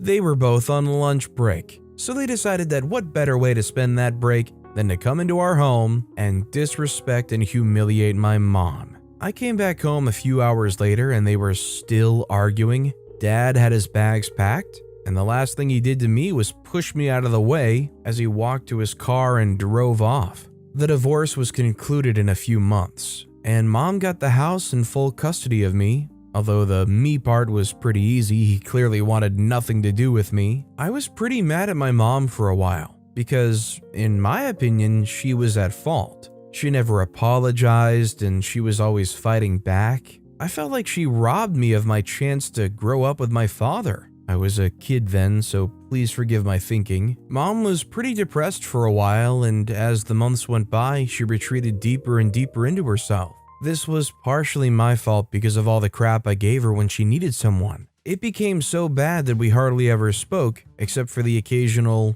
"How was school?" "Fine" dialogues. But then I noticed one day that my mom was somewhat brighter than usual. She was even more chatty about work, and a funny thing that happened during her lunch break. I didn't ask questions though. She was in a good mood that day, and I didn't want to ruin it by asking why she was in a good mood. But then it kept happening. Again and again, and one day, she came home from work on a Friday evening. She announced that she was going to meet a friend and that I shouldn't wait up for her. That was when I asked her to try to tell me what was going on. She smiled sheepishly and then explained that she met someone during a night out with her friends at work, and they've been talking ever since. They'd been going on coffee dates during her lunch breaks, but that night, they agreed to go on a proper date. I was happy for her. Surprised, but mostly happy. At least she had found someone that made her happy, and that was all we could hope for at the time. She asked if I was going to be okay on my own, and I said, yeah, sure. I was 13 at the time, and I'd recently discovered an ancient art, so, of course, I wanted her out of the house. My mom started going on dates more frequently, and a few months later, she formally introduced me to her boyfriend, Adam. Adam was a cool guy. He worked as a digital illustrator for a startup, and he told really good jokes. He was like a breath of fresh air, and we hit it off at once. He started to come around more often, and I could tell that they were pretty serious already. One day during my summer holiday, out of the blue, he suggested that we should go for a picnic. I wasn't really into that because I felt like it was something a family should do together. If I went with them, I'll just feel like the third wheel. I brought my concerns to Adam, but he waved me off, saying it was gonna be fine and that it would be a good time for me to get to know his daughter. Hold up, what? Adam had a daughter? Why was that the first time I was hearing about that? I asked my mom, and she swore that she had mentioned it to me once or twice. I didn't want to argue with her, so I shrugged it off and then agreed to go with them. The next Saturday, my mom and I drove to the park, where we met up with Adam and his daughter. Now, when I heard that Adam had a daughter, I had the impression that she was going to be younger than me, and if they eventually get married, I was going to be the older brother. But to my surprise, we got to the park to see him standing with a young lady who was as tall as he was. I turned to my mom, confused. I asked her who the lady was, and she told me she was Adam's daughter. Her name was Olivia, and she was going to be 17 in a few months. I had never been more shocked in my entire life. If their relationship works out, I was going to have an older stepsister. Really? I didn't like the arrangement one bit, and I told my mom that. She told me not to worry because she had met Olivia a few times and she was a lovely person. I took her at her word and we walked up to them. Adam did the introductions, but while he introduced me to Olivia, she wasn't listening. She had all of her attention on her phone. Adam had to call her repeatedly before she tore her gaze from her phone. She smiled sweetly at my mom and apologized for being on her phone. She didn't even turn to look at me till Adam did the introductions once again. She turned to look at me, then made a show of crouching low to my eye level. She ruffled my hair and said the most embarrassing thing I've ever been called. "Hey there, little fella." Little fella? What? We found a nice spot beside the lake and decided to settle there. After a few minutes of jokes and laughs, Adam and my mom decided to get some corn dogs. The corn dogs were a ploy to give me and Olivia time to talk alone and get to know each other. In fact, thinking about it now, maybe that was what the whole picnic was about. But as soon as they both left, Olivia pulled out her phone and continued texting, paying no heed to me. I decided to break the ice by asking her what year she was in high school. She didn't answer, along with several questions I asked after that. Just as I decided to give up, she looked up and said something like, "Hey kid, do you know how to take pictures?" Hey kid? I was 14. She was only 2 or 3 years older than me. She shouldn't talk to me like I was some toddler. I said that to her and she was like, Yeah, that's not the question I asked. Do you know how to take pictures or not?" I was taken aback by how rude she was to me. She was so charming when her dad and my mom were around, but to me, she was being a jerk. I wanted to say no and tell her to take her photos herself, but a part of me wanted to impress her. I knew how to take really good photos, and I felt like she might find me interesting if I showed her my skills. I collected her phone and took a few pictures. I handed the phone back to her and she scrolled through them. All she said after she glanced through was, "Wow, this is pretty neat, kid." Again with the kid? Seriously, what the heck? I shrugged that off and tried talking to her again, but she became just as unresponsive as before. The picnic ended a few hours later, and we all went to our homes. During the drive back, Mom asked me what I thought of Olivia, and because I didn't want to be the only person that found something wrong with her, I said that she was cool. I regretted that instantly. As soon as we pulled into the driveway, Mom announced that we were moving in with Adam after the summer holidays. What? She explained that they were already very serious and they wanted to take the next step in their relationship. That the main reason they had the picnic was so I'll be acquainted with Olivia, who might become my stepsister soon. There wasn't much I could do about it, so I didn't bother to say anything. Besides, Adam was a good guy and the only problem I had was Olivia, and she also hadn't done anything remotely wrong. She had just been behaving like I didn't exist half the time. I could live with that. During the next few weeks, Adam and Olivia started to visit more often, and I tried countless times to talk to her, but it was clear that she wanted nothing to do with me. The only time she remembers that I existed was when she needed to do chores or any other thing she'd rather not do herself. It was obvious that she didn't like or even respect me, and that hurt because it dredged up memories of my dad that I'd worked hard to bury. What's worse? Anytime I try to refuse her, I find myself unable to because there was always this underlying thought that this time she would like and respect me. I was wrong. Another few weeks later, the summer break was over and we moved to Adams. I was starting freshman year and Olivia was in senior year, so we were attending the same school. I found out that she was pretty popular in school. She was on the cheerleading team and her TikTok page had one of the highest follower counts in the school. Like always, she completely ignored me in school, except when she needed me to do something for her. As the weeks progressed, I started to notice that her requests started to get even more absurd. One time, she asked me to accompany her to the mall to get something. Then she handed me some lipsticks she swiped from the shelf and told me to stuff them in my pants and walk out of the mall. These requests of hers were wrong and most times disrespectful to me. But I didn't really care because I'd never been directly affected by anything she did or asked me to do. Until one day, she was having a sleepover with some of her friends in the cheerleading squad. She knocked on my room door that night and asked me to join them. I was extremely surprised that, for the first time, she wanted to hang out with me. I quickly accepted her invitation. The girls seemed nice at first, and when I got pretty comfortable, one of the girls suggested that we play a game. It was a pretty simple game. I was supposed to guess which cup contained the M&M chocolate after they shuffled all 3 cups. If I lost, I was supposed to do whatever they wanted. They didn't let me know what they would ask me to do if I lost, and I couldn't back out then. If I did, Olivia would never let me hang out with her again. I had no choice. I played the game and guessed wrong. So they decided that they wanted to practice their makeup on my face. I said sure, since it didn't sound bad. When they were done with the makeup, they took pictures and then helped me wash it off before I had the chance to look in the mirror. I thought that was the end of it until I got to school on Monday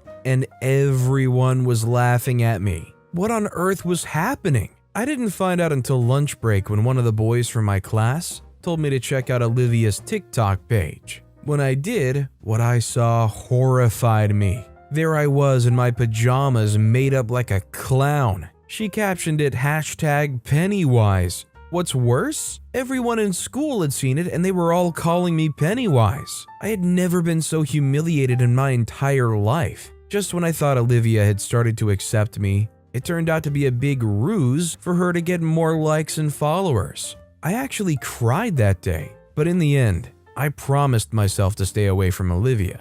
After I get back at her for what she had done, I spent the next few days coming up with a plan. The school's pep rally was coming up in a few days, and the cheerleading squad was supposed to give a big performance, with Olivia as the main star. And just like that, I knew what I was gonna do.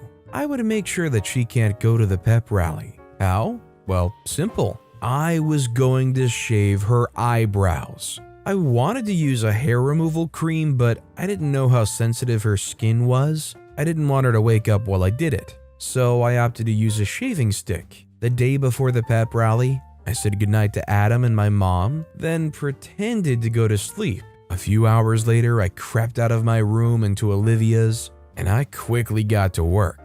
I was only able to shave one brow because she kept squirming and I was scared she was going to catch me in the act. One shaved brow was good enough anyways. I went back to bed, only to be awoken very early in the morning by her screams. When she accused me of shaving her eyebrows, I promptly denied it. Nobody believed me, so I had to come clean. But then I showed them her TikTok page and what she did to me. We both got grounded, and as an added bonus, Adam didn't let her skip school the next Monday. Since she had humiliated me in front of the whole school, it was only fair that the same thing happened to her. The relationship between me and Olivia didn't improve, but at least she never messed with me again, and that was good enough for me. Let's be real, I think she deserved it. She was just a colossal, well, you can think of the word, but you know where I'm going with that. Boyfriend broke up with me, so I trashed his fancy apartment. The concept of love is one of the strangest things that everyone in the world has to encounter at one time in his or her lifetime. It's crazy that as much as the word love comes as the best feeling in the world, like butterflies in your stomach, it also comes with a whole lot of hurt and pain. And while some people close their hearts to love after their first or second heartbreak, there are some true believers, nay, hardcore believers, that are strongly inclined to the fact that there is the one out there, and all we had to do was find them. Even if that meant going through lots and lots of people and encountering a boatload of hurt. There's a lot of times when you split up with a person on good terms, when the relationship doesn't work, but more often than not, you guys split up on the worst of terms. The latter was the case with me and Andrew. The dude decided that I wasn't good enough for him anymore, after I totally changed his lifestyle by helping him get a big contract with a friend. That wasn't even the worst part. He replaced me immediately with someone more fitting to his current lifestyle. There wasn't much I could do about it, so I settled for trashing his fancy apartment. But let's not jump to the end. Let me tell you how I met Andrew. When I was a teenager, the only thing I could see myself doing as a career was painting. I used to spend every waking hour practicing my craft and honing my skill, and I have to say, I was good. I represented my high school in a statewide art competition twice, and I came out fourth the first time and second the second time. It was just something that came naturally to me, and I could die happy after living a fulfilled life as an artist. But unfortunately, my parents had other plans. Even after seeing what a gifted artist I was, my father still decided that I had to go to college to study business, so I could take over his hedge fund company when he retires. This might sound like the best offer anyone could get, right?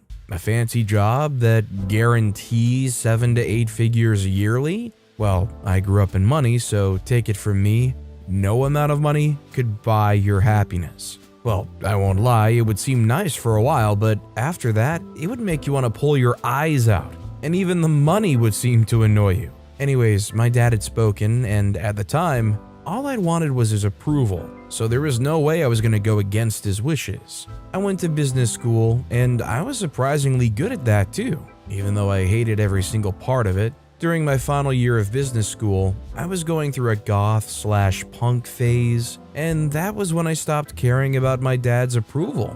I didn't drop out though. I was already a few weeks away from graduating, so what's the use? I graduated from business school, and when my father expected that I was going to come back home and take up the position he'd prepared for me, I didn't come back home. Instead, I decided to go to New York to enroll in art school. My dad stopped speaking to me after I made the decision, but I didn't care. I stuck to it and I learned as much as I could. I also made some pretty great friends there. During my final year, money was getting pretty tight, and I couldn't afford to stay alone anymore, so I started to live with my best friend Shauna. Shauna was a digital artist, and we got along pretty well. Anyways, after graduation was when the main struggle began. Making a living as an artist was harder than you'd expect. It was as though I was totally responsible for the income I get. And at the same time, the amount of income I get is out of my hands. I didn't have any connection to big art galleries, and all I could do was post my paintings online and start something like a community. But as I said, it wasn't easy. Those things take time. And here I was, broke and all, owing a month's worth of rent. I couldn't call my dad because all he would say was, "I told you so." So instead, I got a job at McDonald's, at least till I got my big break. I didn't have to wait long. 3 months after I started flipping burgers, I got a notification from an account I'd never heard of before. He followed me on Instagram and sent a message saying he loved the last painting upload I made and that he'd like to see more of my work. At first, I thought it was a scam, because how often do things like that happen? It was just too random for me to believe, but eventually my curiosity got the better of me. I convinced myself that he only wanted more pictures, so what was the harm in that? I took a picture of a painting I was working on, and he was just blown away. He immediately wanted to buy the painting as soon as it was done, and that wasn't all. He had a friend that had connections in an art gallery. They were holding an exhibition in a few months, and he wanted me to put my work up there. I was beyond thrilled, and when I told Shauna, she went crazy with joy. That night, I couldn't sleep because, the art museum was all I'd been dreaming about since I was little, but now that it was real, there was a chance that it won't go as expected. You're putting yourself out there for the vultures, which are the critics, to pick on. What they have to say could make or break you. It was really scary putting myself out there like that. And at one point, I almost decided to not go through with it. I wanted it to just remain a dream forever, so I won't ruin the memories of it all. But eventually I decided that, what if I was as good as I thought I was? I wouldn't know if I didn't try. So I decided to push forward with the exhibition. And by God, that was the best decision I had made in my entire life. The critics loved me, loved my work, and even compared it with some of the big names in the industry. That day, I sold more artwork at the auction than I sold in my 5 months of painting. The only bad thing that happened that day, which I actually thought was a good thing at the time, was the day I met Andrew. The auction was already over, and I was supervising the museum guys as they wrapped the artworks I sold when he walked up beside me. I haven't even turned to look at him, but he made a cheesy Van Gogh joke, and it sent me laughing. I turned to the side to comment on the joke, but as I laid my eyes on him, I was speechless. My God, he was handsome. Jet black hair, flawless olive skin, hazel eyes, and the best smile I've seen since my high school sweetheart, Barry Hawthorne. I tried introducing myself, but he told me he already knew who I was and that he was a big fan of my work. That guy just knew the right things to say. He introduced himself as Andrew and told me that he was an architect. I found that really cool, and the fact that he talked with a British accent. Although I'd always known that he was faking the accent, I loved it anyway. We spent the next hour in the lobby talking about Renaissance art, and when I checked my phone, saw 12 missed calls from Shauna. We were supposed to go to a club later that evening to celebrate, so I thanked Andrew for his time and told him I had to be somewhere. He looked kinda disappointed, which made me kinda happy. Then he asked for my number and left. I got to the club and found Shauna and some of my art school buddies celebrating the big step I took that day in the art world. While they talked and laughed, my mind wasn't fully in the club. I was thinking about Andrew, the handsome architect. Shauna noticed immediately, and after snapping my attention back a few times, she excused herself from the group and dragged me along with her. She started to probe me on what was wrong, and even though I didn't want to tell her what happened, she was like a dog with a bone whenever she thought something was wrong with her friends. She didn't let it go. Not for 1 second. Eventually, I told her about him, and she was excited for me. It was really big news because she knew I hadn't liked anyone that way since high school, and because of that, I never dated. Not in business school, not in art school. She was so excited that she told all of our friends as soon as we joined them back at the table. They had lots of questions naturally, and even though I couldn't answer a lot of them, seeing that I only just met the guy a few hours ago. Anyways, I went home and I lay on my bed, staring at the ceiling and wishing that my phone would ring. I just really wanted to talk to him again and get to know him better. Plus, I wasn't feeling sleepy. There was no better time. He didn't call me that night, but he did the next night. We talked on the phone for a while and he asked if I'd like to get dinner with him the next day.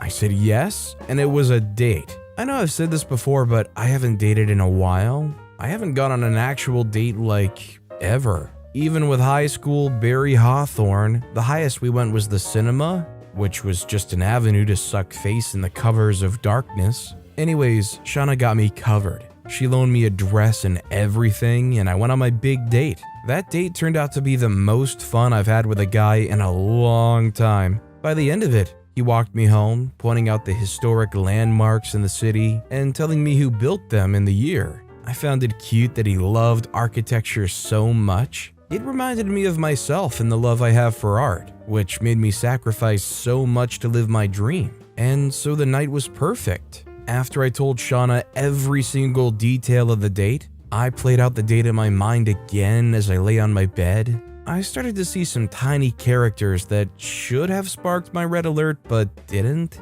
The way he talked harshly to the waiter when they served the wrong French wine. The way he talked about how low class the restaurant was. And even how he looked at my dress when I first arrived. It was as though he was displeased. I shrugged off my thought. I felt like it was probably the defense mechanisms in my mind trying to make me scared of going all the way with Andrew, so I didn't listen to it. Over the next few months, we continued going out together, and those characters were beginning to get even clearer. It was obvious that he was a pretentious snob, but I didn't care at the time. I was having so much fun with Andrew, and I hadn't felt that way in a long time. But the time when it got really obvious was when I convinced Andrew to go on a double date with Shauna and her boyfriend Joe, who was working in banking. This was the first time Shauna would be meeting Andrew, and I wanted it to be perfect because they were the two most important people in my life at the time. But it was far from perfect.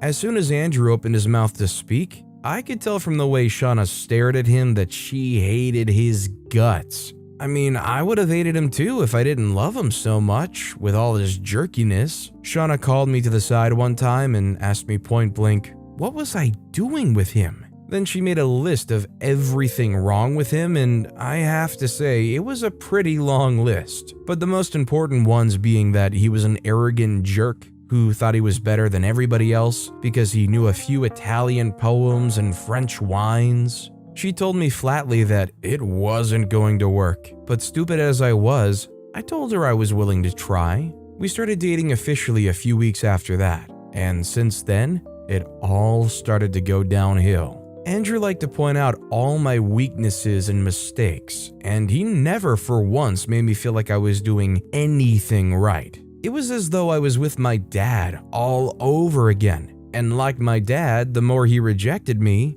the more I wanted his approval. One time, Shauna mentioned a project about a new bank headquarters that her boyfriend was in charge of overseeing. He was looking for an architect to oversee the project. I immediately told Shauna to help me convince her boyfriend to give Andrew the job. She didn't like the idea one bit, but I was finally able to convince her. I also called Andrew and told him about the opportunity, and naturally he was very excited about it. The next few days later, he made a pitch to Joe's company and they loved him. They gave him the job. I expected that Andrew would show some appreciation after I helped him get the job, but he didn't even say as much as a thank you. Instead, he stopped picking up my calls and replying to my texts. Whenever I was able to get a hold of him, he would give some half-hearted excuses that he was busy with the new project. Also, his complaints about me started getting even harsher. Talking about me being crude, uncultured, wild. I had the feeling that he was trying to get rid of me, but I didn't want to jump to conclusions. I didn't have to. A few days later, I went to visit his apartment and I was told that he had moved away. He didn't tell me anything about him moving, so I tried calling him, but as usual, I couldn't reach him. I hadn't been to his office before because he was always talking about boundaries and stuff, so I didn't know the address. But I called Shauna's boyfriend Joe, and since he'd been there once or twice, he knew the address. I went to his office only for his coworkers to tell me that he had gone out for lunch with his girlfriend. Hold on, what? I asked if he knew the address and he gave it to me. I stormed over there, and when I confronted Andrew, he pulled me to the side and told me to my face that he couldn't continue our relationship because I didn't meet his standards. That was just the short version. The summary of it all. I had to leave the restaurant before the tears came gushing out of my eyes. I didn't even wait to examine the stuck-up witch he left me for. I hadn't felt pain like that with anyone else. not my father, not my high school ex-boyfriend. I'd always thought of myself as emotionally adjusted, but I couldn't stop crying for the next 3 weeks. In the 4th week, Shauna had had enough. She decided that we were going to make him pay for what he did to me. So that same day, we drove to his office, and when it was the end of the day, he got into his car and drove home with us following closely behind. When we knew it was his new apartment, we camped outside for the night. Then, when he went to work the next day, we went to it. We could guess his apartment number from the window we saw him through the day before, so we went right up. Shauna picked the lock, and we got into his new fancy apartment. An apartment was paid for with the money he got from the project I helped him get. I walked into his room and picked up his baseball bat, and without a word, I started to smash everything that looked expensive in the house. When we were satisfied, we dropped the bat and walked out of there as if nothing happened. We wore baseball caps and we were careful not to let our faces show in the CCTV in the hallway, and we went home. I didn't hear from Andrew after the incident, so I guess that they don't know who did it. And even if they finally figure it out, I don't really care. Smashing his things had finally given me the closure I needed, and I could finally move on. I feel like it's pretty easy for them, even if the CCTV doesn't show your face, for them to assume it was you, because who else would do that? But I suppose you got plausible deniability. Our next story is why I don't believe in best friends. To be honest, I never thought I would be at loggerheads with the person I ever called the best friend. Our friendship was pristine, and we were what others called a match made in heaven. That was funny because we weren't in any romantic relationship. Still, I enjoy the hashtag anyway. Daniel, Danny for short, and I were born and raised in the cheerful city of Plymouth, Massachusetts. Growing up was exactly how it was meant to be for us. We played in the snow, had KFC chicken and Quantum, we had a PS2 game just for the both of us, snuck out to the park and attended parties together, and all of the laughter we shared in between. It was hard to accept that Danny wasn't going to be my best friend forever when I realized that he'd grown up with so much envy in his heart. On the day I said goodbye, I made him realize that I would never believe in friendship again. Before everything began to fall apart, Danny was like the brother I never had. No one tried to bully us in elementary school and high school. He was stronger than I was, and he was what I called the defender of the weak. He was strong for the both of us. Once, when we played football on the pitch, someone intentionally knocked me down just so he could score a goal. Danny didn't see it as an accidental act. He was so tensed up that he almost threw a few punches out at him. I had to restrain him quickly because violence was going to get us suspended from the school's football team. I felt truly pleased that I had someone to stand up for me. I loved Danny and I knew he loved me too. During the course of our time together, many people tried to hamper the smooth sailing of our friendship. I hated the bullies that had tried to make my life a living heck, and it was worse because I was an outstanding student in high school. It wasn't unusual to see me at the podium during prize-giving events, receiving awards, accolades, and recognitions. Sometimes, I wished I could just be bright without getting all the attention, but it was obvious that success comes with a lot of crowns. It was ironic that the more accolades I got, the more bullies I attracted. It was quite a lot for me at that time, but Danny stood up for me eagerly. Although he was an average student, I knew he could be more than that if he put in more effort. But I liked that he appreciated me for loving the books. I thought we complemented each other so well. What was oblivious to me was that some of the enemies I garnered on my path to success had been feeding his fragile mind with venom, or maybe he chose to turn his back against me because he'd always wanted to do so. The venom was strong enough to destroy not just me, but the friendship we'd built in all weathers. I didn't know which hurt more. Seeing my best friend turn into a stranger in the blink of an eye, or seeing him turn into an antagonist and playing the role so well as if he'd always been one. I ought not to have seen his past imperfections as we grew up, but I did anyway. On several occasions, he'd show me that he had a fickle heart that could be easily manipulated, but I felt what he had in physical prowess, he lacked in character. I remember how we saved up some dollars to purchase our first iPhone. I'd given him all the money I had on me so he could purchase mine for me,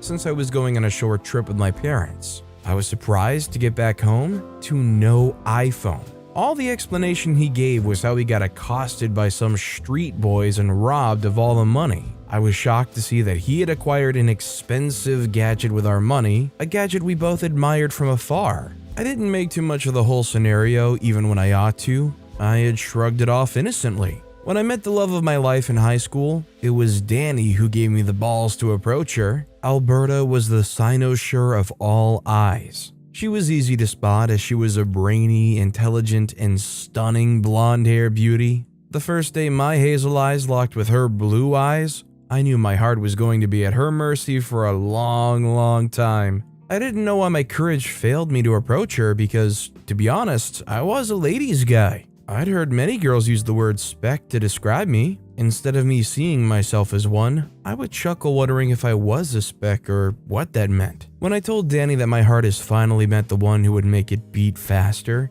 he was very elated to hear that. I had never talked about any girl in that manner, and I was surprised to hear myself say sweet words to Alberta without flopping. I remember how Danny organized my first date with Alberta and how he asked me if I kissed her yet. It was funny that I felt Alberta would consider me a weirdo or even a nerd. I feared she won't feel the same. It was Danny who said she gave me the green light and went on to interpret what the word green light means. I had thought Danny would be right by my side when I walked down the aisle with Alberta. The day I knew everything would never be the same between Danny and me was when Sam, the boy who had also chased Alberta, broke my locker and took out my things. When I approached him, he threw a couple of heavy punches at me for asking him why he did what he did. I've never really had to fight back myself as I had Danny to do that for me always. I was surprised. I didn't even know how to fight back myself. The way Danny walked past after seeing everything that happened made my heart sink, just like the Titanic ship did.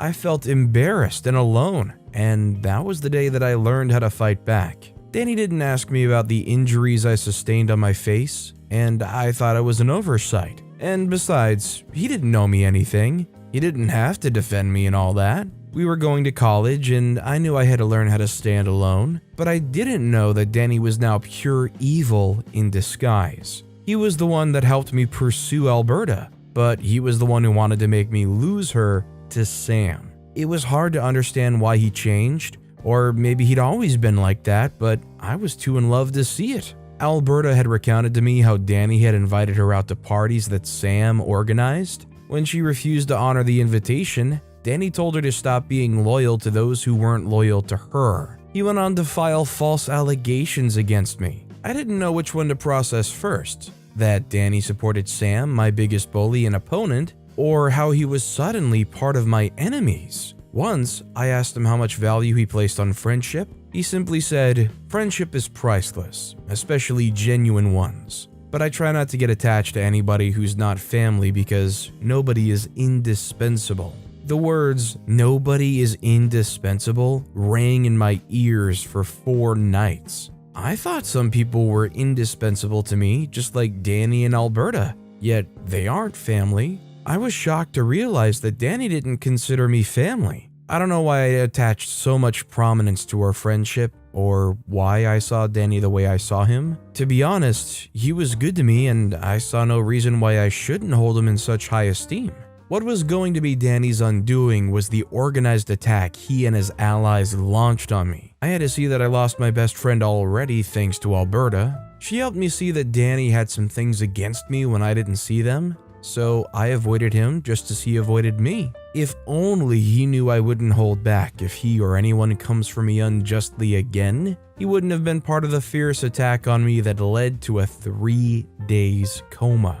Everything was perfect for the school's prom night. No one had envisaged that some group of pre-college 18-year-old students were going to launch a fierce attack on an innocent boy just because the girl they wanted me instead. When Sam asked Alberta to be his prom date, she told him not to act stupid because the whole world knew she was in love with only one boy. Maybe she shouldn't have added that he could go screw himself, and that he's never going to have her or touch her. I couldn't tell what bruised Sam's ego, but I felt that was part of it. To be honest, I was not the problem, but none of them saw it. That evening, I drove Alberta and me to the most anticipated prom night ever. It was an epic night because, as much as I hated it, there was tension in the air. Everybody had wondered who was going to steal the show between Sam and me, but hilariously, Alberta's dress stole all the show. Her red sequin dress dazzled so much when she danced. She wasn't the prom queen, but the prom queen didn't come close. I was proud when we walked in with our hands clasped together.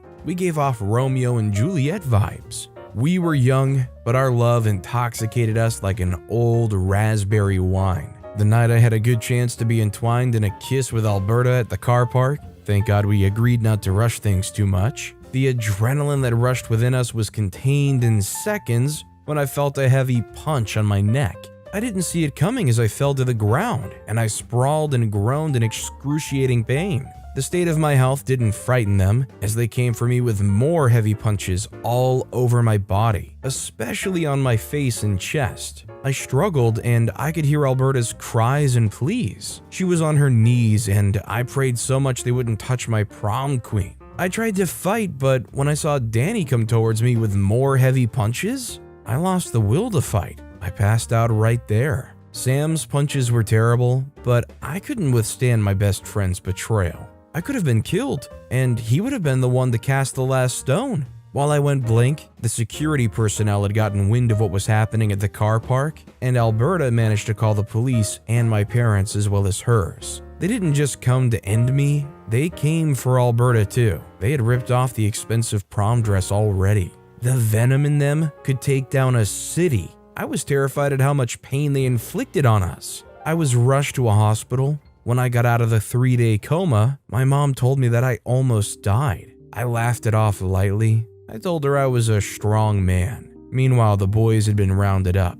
My dad and Alberta's dad stopped at nothing until the boys were charged in court. Whether they were juveniles or not, they were involved in attempted murder and the R word. As far as they were concerned, these boys were dangerous to society. After they returned from correctional centers, they were old enough to face their charges as our parents refused to back down, especially when I spent about 2 months at the hospital, and Alberta became so traumatized that she had to see a therapist. All I had to do was tell my dad to drop all the charges. But I didn't do that. The desire for revenge burned so much within me. Before we all appeared in court, I had a chance to speak with Danny. I asked him how it was possible for all the beautiful things we were to each other to fizzle away in a blink. All he could say was, "I lived under your shadow.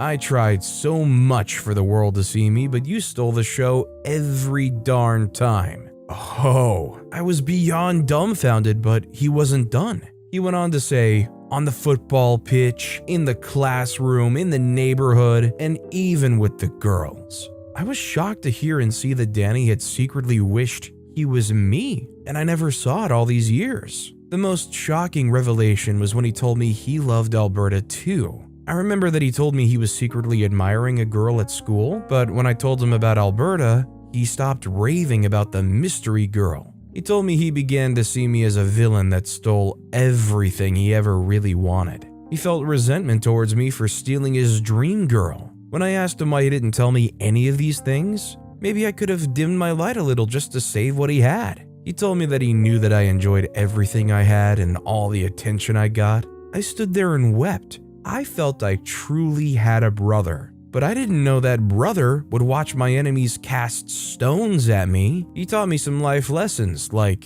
when people show you who they are, believe them. Were all of the things you said about me enough to want me dead? I asked him when I couldn't talk, as I watched clouds of tears trickle down my swollen face. When he couldn't answer, I knew I wouldn't regret it if I watched him go to prison. Maybe that place would make him a better person. When Alberta acted as a witness for me, and also stood for herself, I knew a part of me might never believe in best friends forever again. Going into this, I was trying to understand how you could possibly not believe that best friends were ever possible. But when you're backstabbed like this and your trust is broken so hard, it actually became really easy to see why OP feels the way they do. I took revenge on my cheating husband. D was perfect. Please notice the tense was. Or at least I thought he was. D's and I's love story wasn't your typical one. You'd expect that due to this fact, our love story will be a perfect, long-lasting one, and it was for a while. The day I met Dee, I had the most terrible of all mornings. I went to work. As a secretary, I had to get a cup of specially ordered coffee, and I happened to have woken up on the wrong side of the bed. My roommate chose that morning to annoy the living daylight out of me, and I decided to put her in her place, which resulted in a serious altercation. This altercation led to a massive showdown, therefore leading to a terrible morning. To make matters worse, I guess the barista at the cafe was also having a bad day, and he kept getting the orders wrong. On my spot in the queue, I was praying that he got his crap together by the time it was my turn to order. But the gods weren't on my side. It was like they chose the barista to be at his worst during my time to call. He kept getting my order wrong, and by the time he got it right, I'd wasted 25 minutes. I was 45 minutes late already.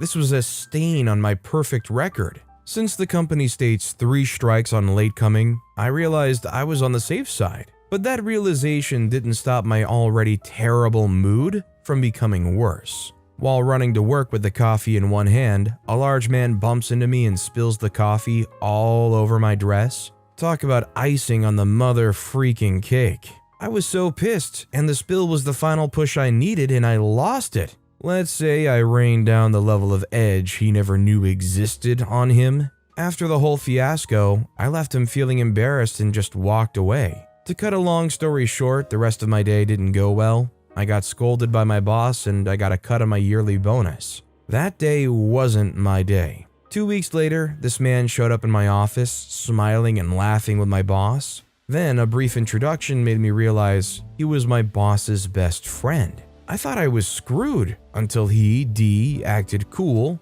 and introduced himself as if we had had no spat before. I greeted him calmly and introduced myself as well. He spent the rest of the day with my boss in his office, and when he came out alone, he approached me and engaged in small talk.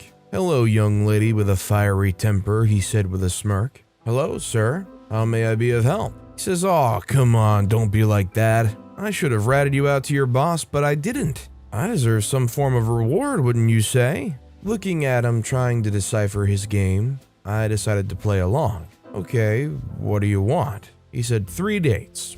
That's all." I said, "Okay." Ladies and gentlemen, the rest they say is history. Years later, we said our vows in front of the Lord, family, and friends. All in all, Dee and I were married for 6 years, and we have 1 kid. Since he isn't a kid person and I was a career young lady, we agreed to have just 1 kid. Despite being career people, we both made it a duty to be around for our son anytime he wanted us. We made it a commitment never to let him feel our absence. In the 4th year of our marriage, I noticed Dee's attitude change. He stopped coming home early and always kept late nights, taking mysterious phone calls in the middle of the night, and coming home smelling like a woman.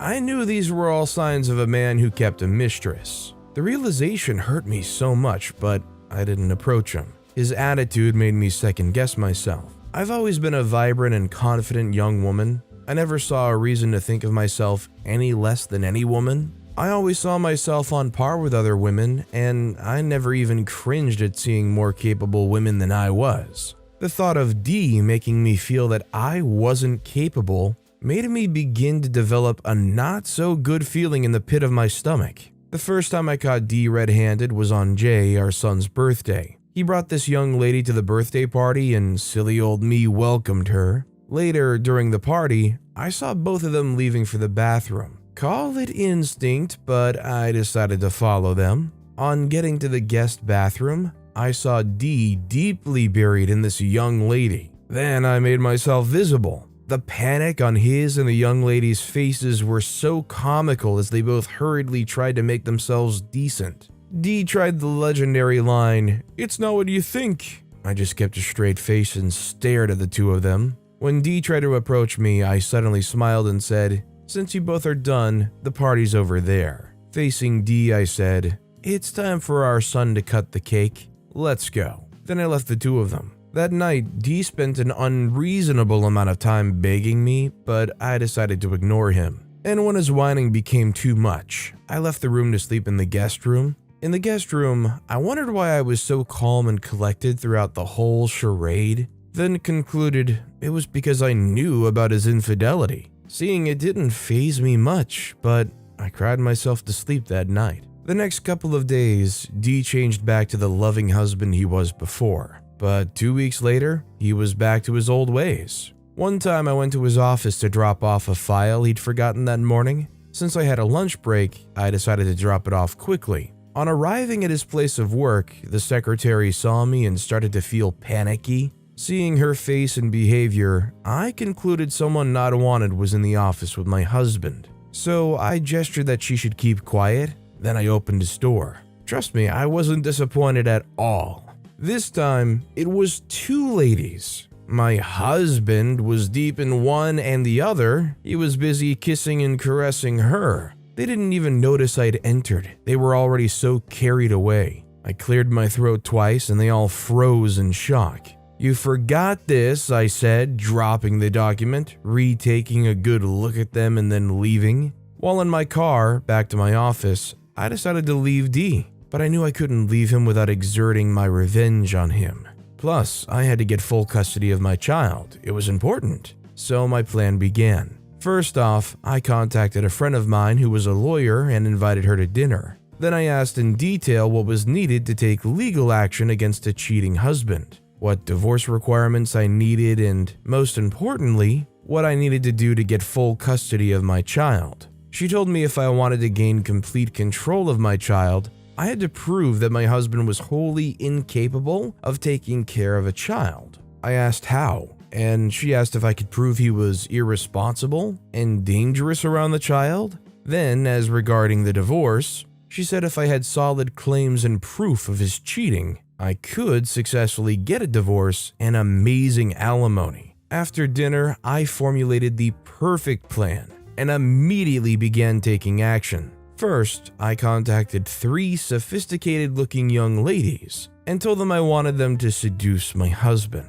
I promised them $1 million each if they could get hard evidence of him cheating. I told them I would provide the phones they'd use to talk to him, but they consistently report to me sometimes. I used the 3 because I knew my husband's desires were insatiable. The trick was to get him hooked on them, that even though he had other women, he would always want one or all 3 of them. To sweeten the deal, I offered the girl who would provide me with adequate evidence an additional $1 million. The girls agreed, and we all decided to play the long game to get the plan to be most effective. A, E, and S were the individual names of these young ladies. The most beautiful of them all was S. She had this innocent yet seductive look that just called men to her, and I had a feeling she would be the one walking home with the additional $1 million. While the girls did their own thing, I also set another plan.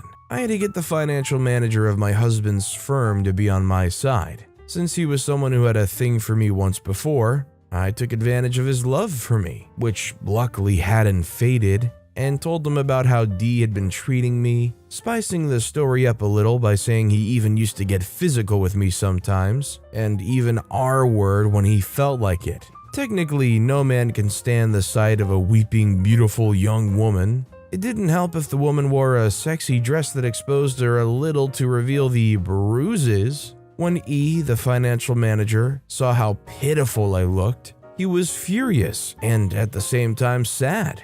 He asked what I wanted to do about the whole situation. I told him that I wanted to leave my husband, but I also wanted revenge for how he treated me.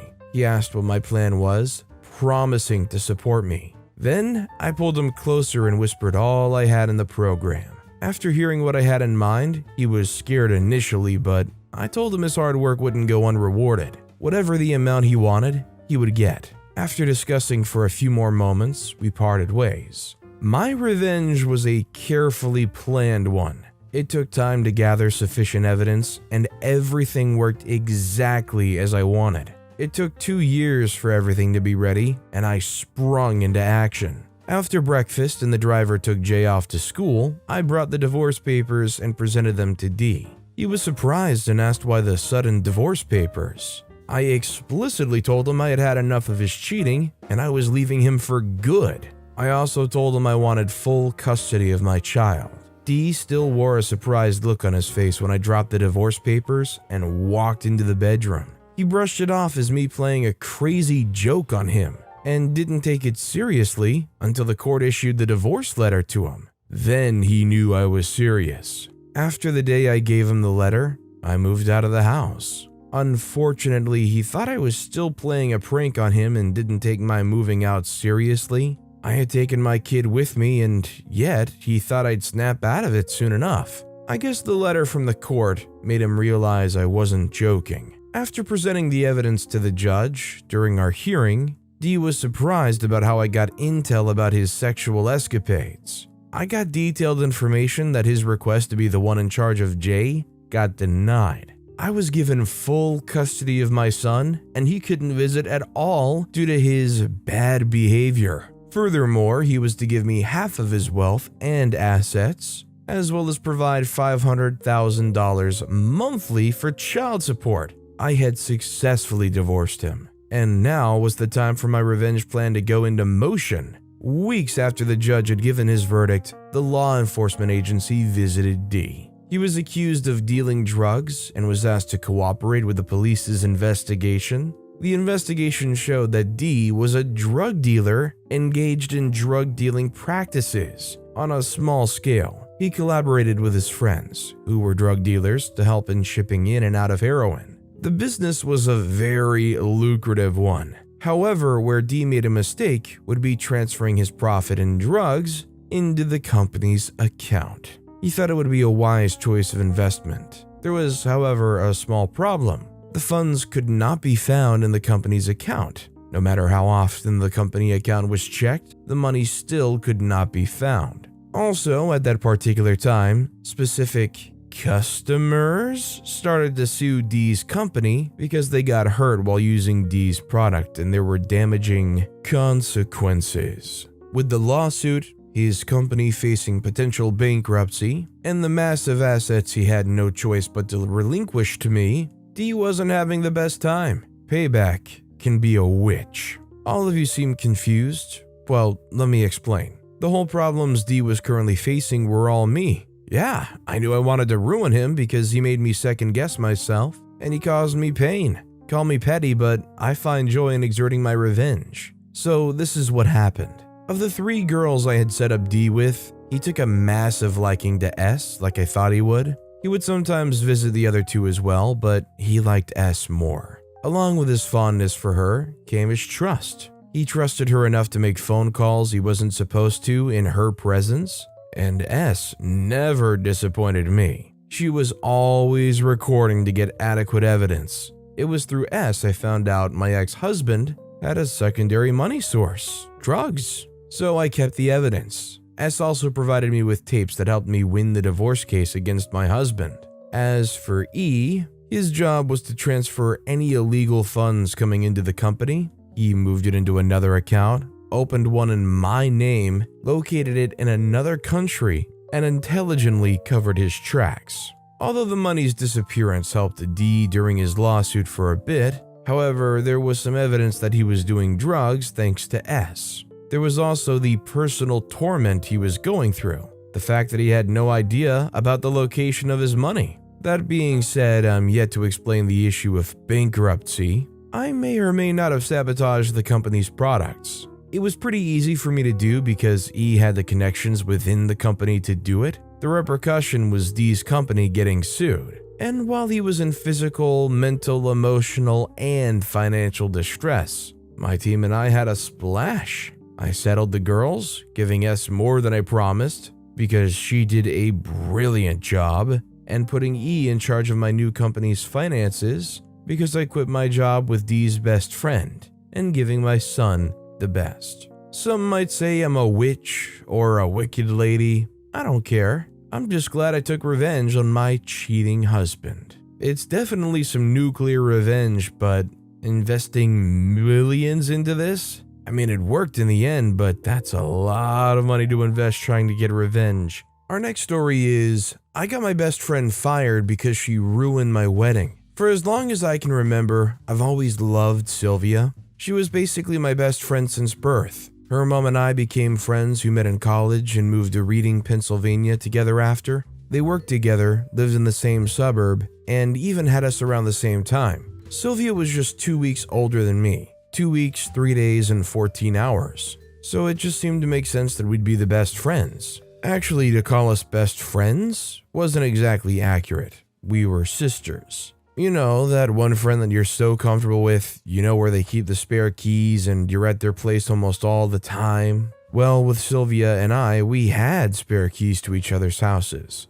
We were so close that we devised a system of putting a special magnet we called the over magnets on the fridge if we were expecting one of us to sleep over. There were 2 magnets, one green and the other red. Whoever house's fridge the green magnet was placed on was where we both were. And if the red magnet was placed, it meant we were over at the other person's house. That made it easier to plan things like meals and to generally know where we were. Eventually, Sylvia had 2 more brothers while I remained an only child, but we remained close as ever. I adored her, and I would have done anything for her. Things weren't always peachy between us though. We had a few clashes every once in a while, but nothing too serious. However, there was a recurring issue that I had with her. Sylvia could be quite mean for no discernible reason.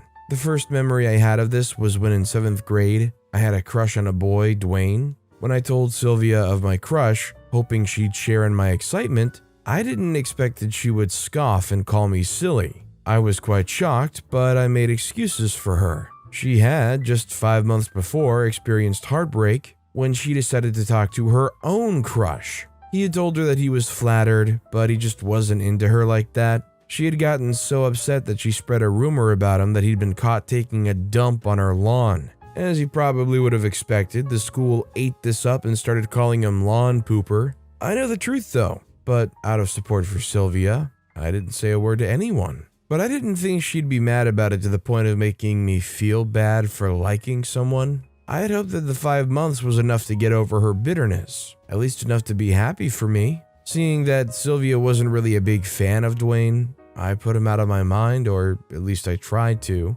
That was until he wrote me a very sweet note in rose. The note read, "I really like you, Sam. Want to hang out Saturday? My mom could take us to see a movie." I was so excited, and my hands kept shaking while I responded to his note. After that, Dwayne and I started hanging out a lot, and Sylvia didn't hide the fact that she didn't like that. I told her to at least give him a chance and not ruin my happiness. The thing I didn't ever consider, however, was that Sylvia would actually attack Dwayne, which is exactly what she did. One day I got to school, and everyone was giving me weird looks. It was one of those rare days that Sylvia and I didn't go to school together, so I immediately looked for her. She was nowhere to be found.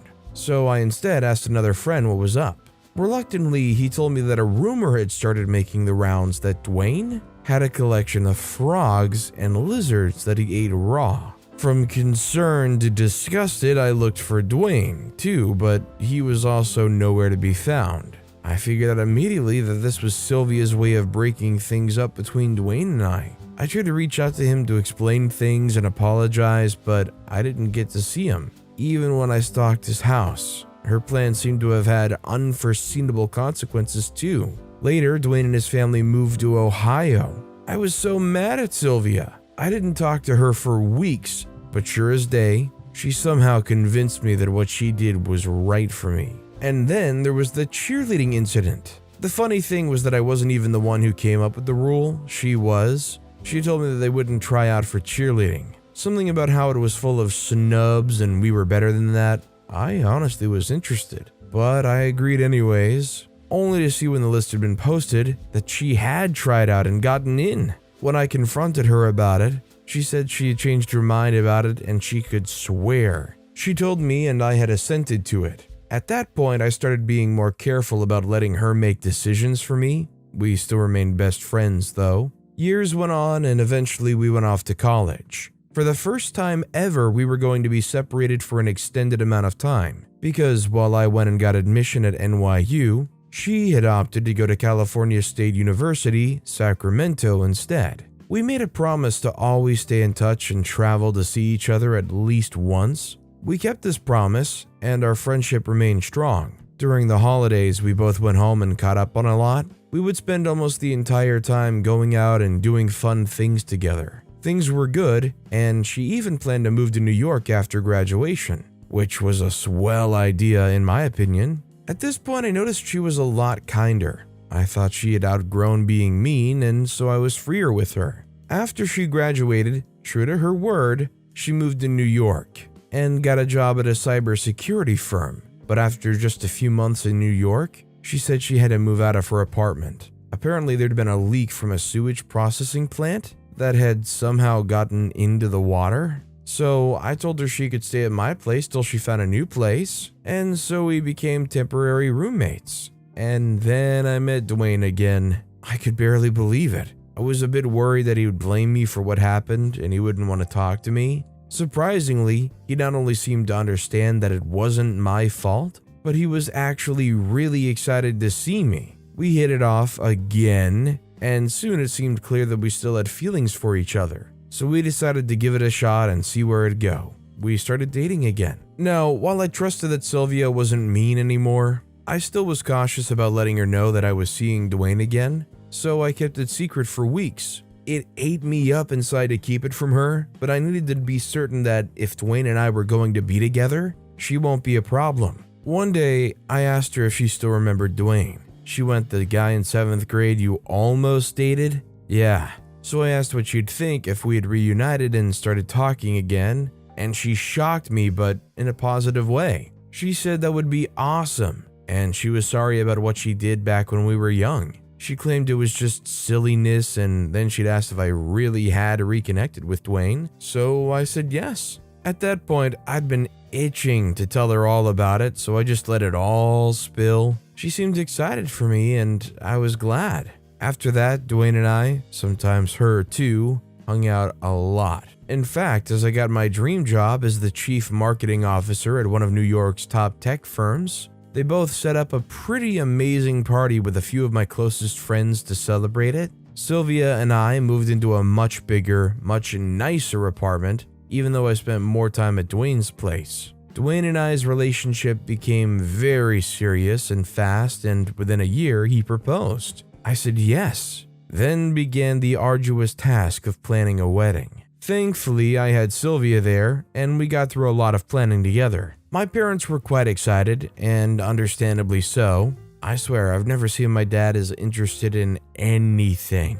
Even though they insisted on us getting married back at home, we insisted on getting married in New York, and so we agreed to have them flown in. This entire time, Sylvia was an absolute sweetheart. I should have known it was too good to be true. Sylvia didn't show her hand till the wedding rehearsal. She came in absolutely hammered. I thought there was something she was dealing with, so I tried to get her home. I took her aside and booked an Uber. I made sure she got in, and I asked one of my friends to do me a favor and follow her home and stay with her. When I got home after the rehearsal dinner, I went right to her side and asked what was going on. I was really worried, and I was sad too. I wanted to be there for my best friend. But all Sylvia told me was that she was sorry she came over drunk and there was nothing to worry about. She said she'd be fine in the morning and she'd be the best maid of honor the world had ever seen. I believed her. The morning of the wedding, Sylvia was nowhere to be seen. I looked for her, calling her number multiple times and even calling the NYPD, trying to file a missing persons report,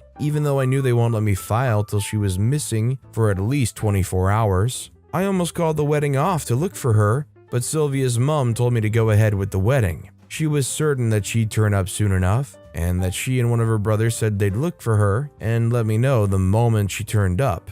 And so, uneasy as heck, and with one of my friends by my side as a maid of honor, the wedding began. Suddenly, Sylvia barged in the middle of the service, hurling all sorts of insults at me and generally calling me a nuisance. Everyone was shocked, but no one was as shocked as I was. Then she started screaming about how I wasn't good enough for Dwayne, about how I was a serial cheater and she was tired of covering up for me.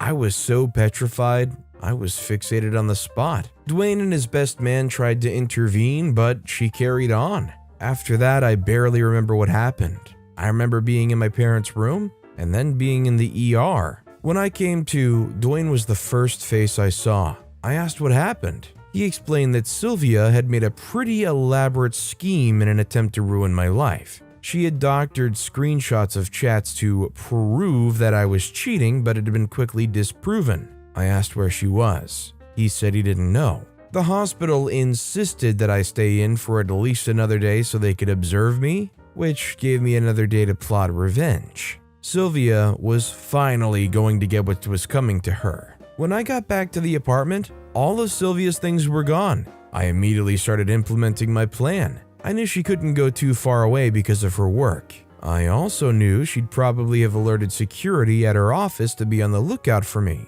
She'd also probably avoid all of the places I'd be likely to see her. That meant that I had to find a sneaky way to get to her. I had to move fast before she transferred somewhere else. So I went to a friend who owned a farm outside the city and got something nice. Let's just say cows make more than just milk, and I got some of that. I also hired someone to act like a delivery man to ensure that my present made its way to the right place. I got an airtight vacuum container too to keep my present fresh. The night before I struck, I figured out where Sylvia was putting up and sent a bouquet of tulips, which she was highly allergic to. She got a ride to the HR with extreme hives already building up on her skin. There was no way she was making it to work the next day. This Thursday after my wedding was supposed to hold at exactly 8:45. A delivery man dropped a package off for the CEO of Sylvia's firm. The bomb-sniffing dog didn't detect any explosives,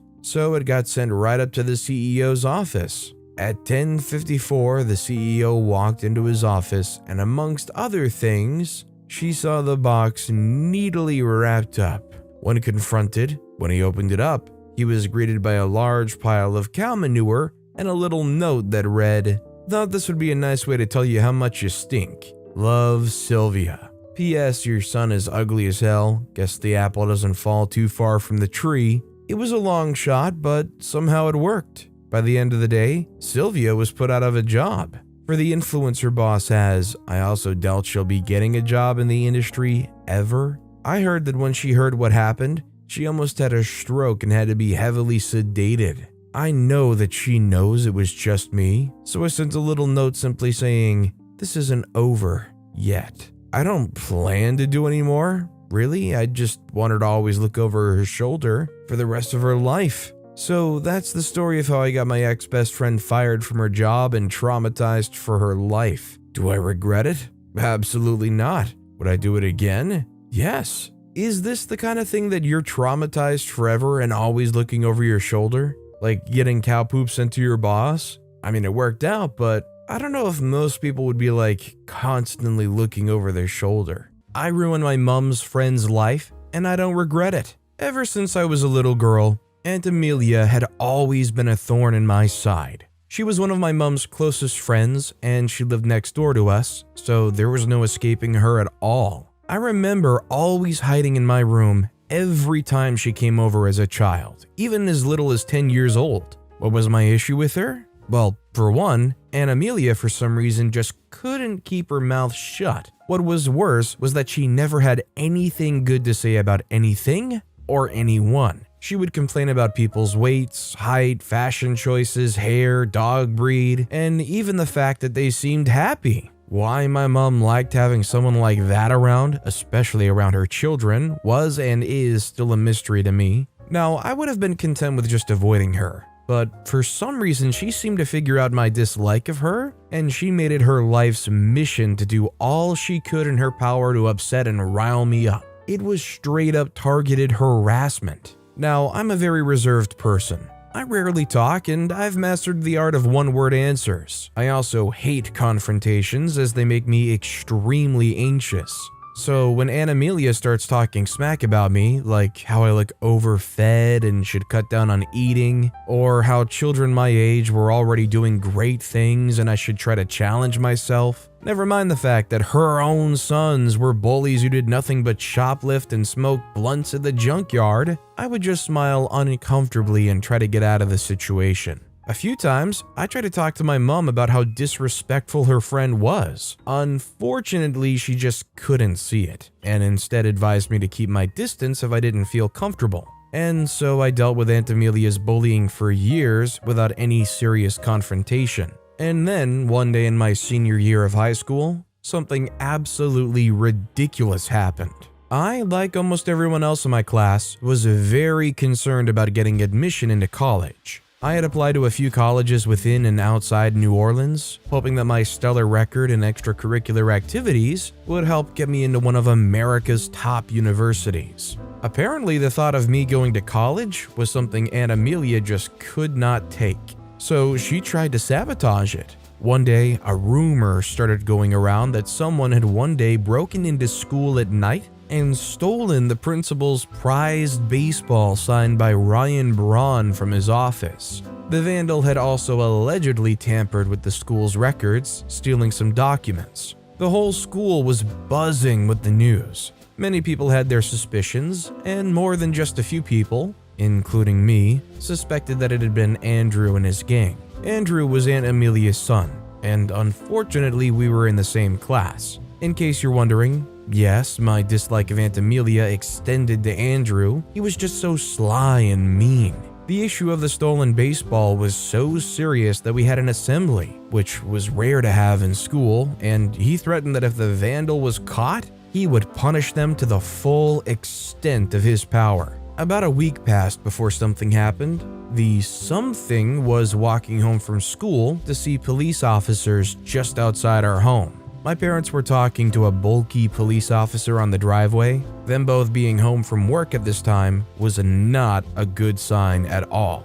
The moment they saw me, they all, the police officer too, walked towards me with grim looks on their faces. "Hello there, Jennifer. I'm Officer Daniel, and I'd like to ask you a few questions if you don't mind," the officer stated, and I almost instinctively knew what had gone down. Of course, Andrew had somehow hidden the baseball in my house. If I knew that little runt, he'd probably been the one to call the police to report that the baseball was in my house. I was almost completely right. It turns out it was Aunt Amelia who would call the police after seeing me hide it in my pocket the previous day. I just couldn't believe it. Saying awful things about me to my hearing was one thing, but actively trying to ruin my life was another. However, as much as I tried to defend myself, I just couldn't shake the case, especially seeing as not only the ball, but the missing school records were found under my bed. After a long legal battle,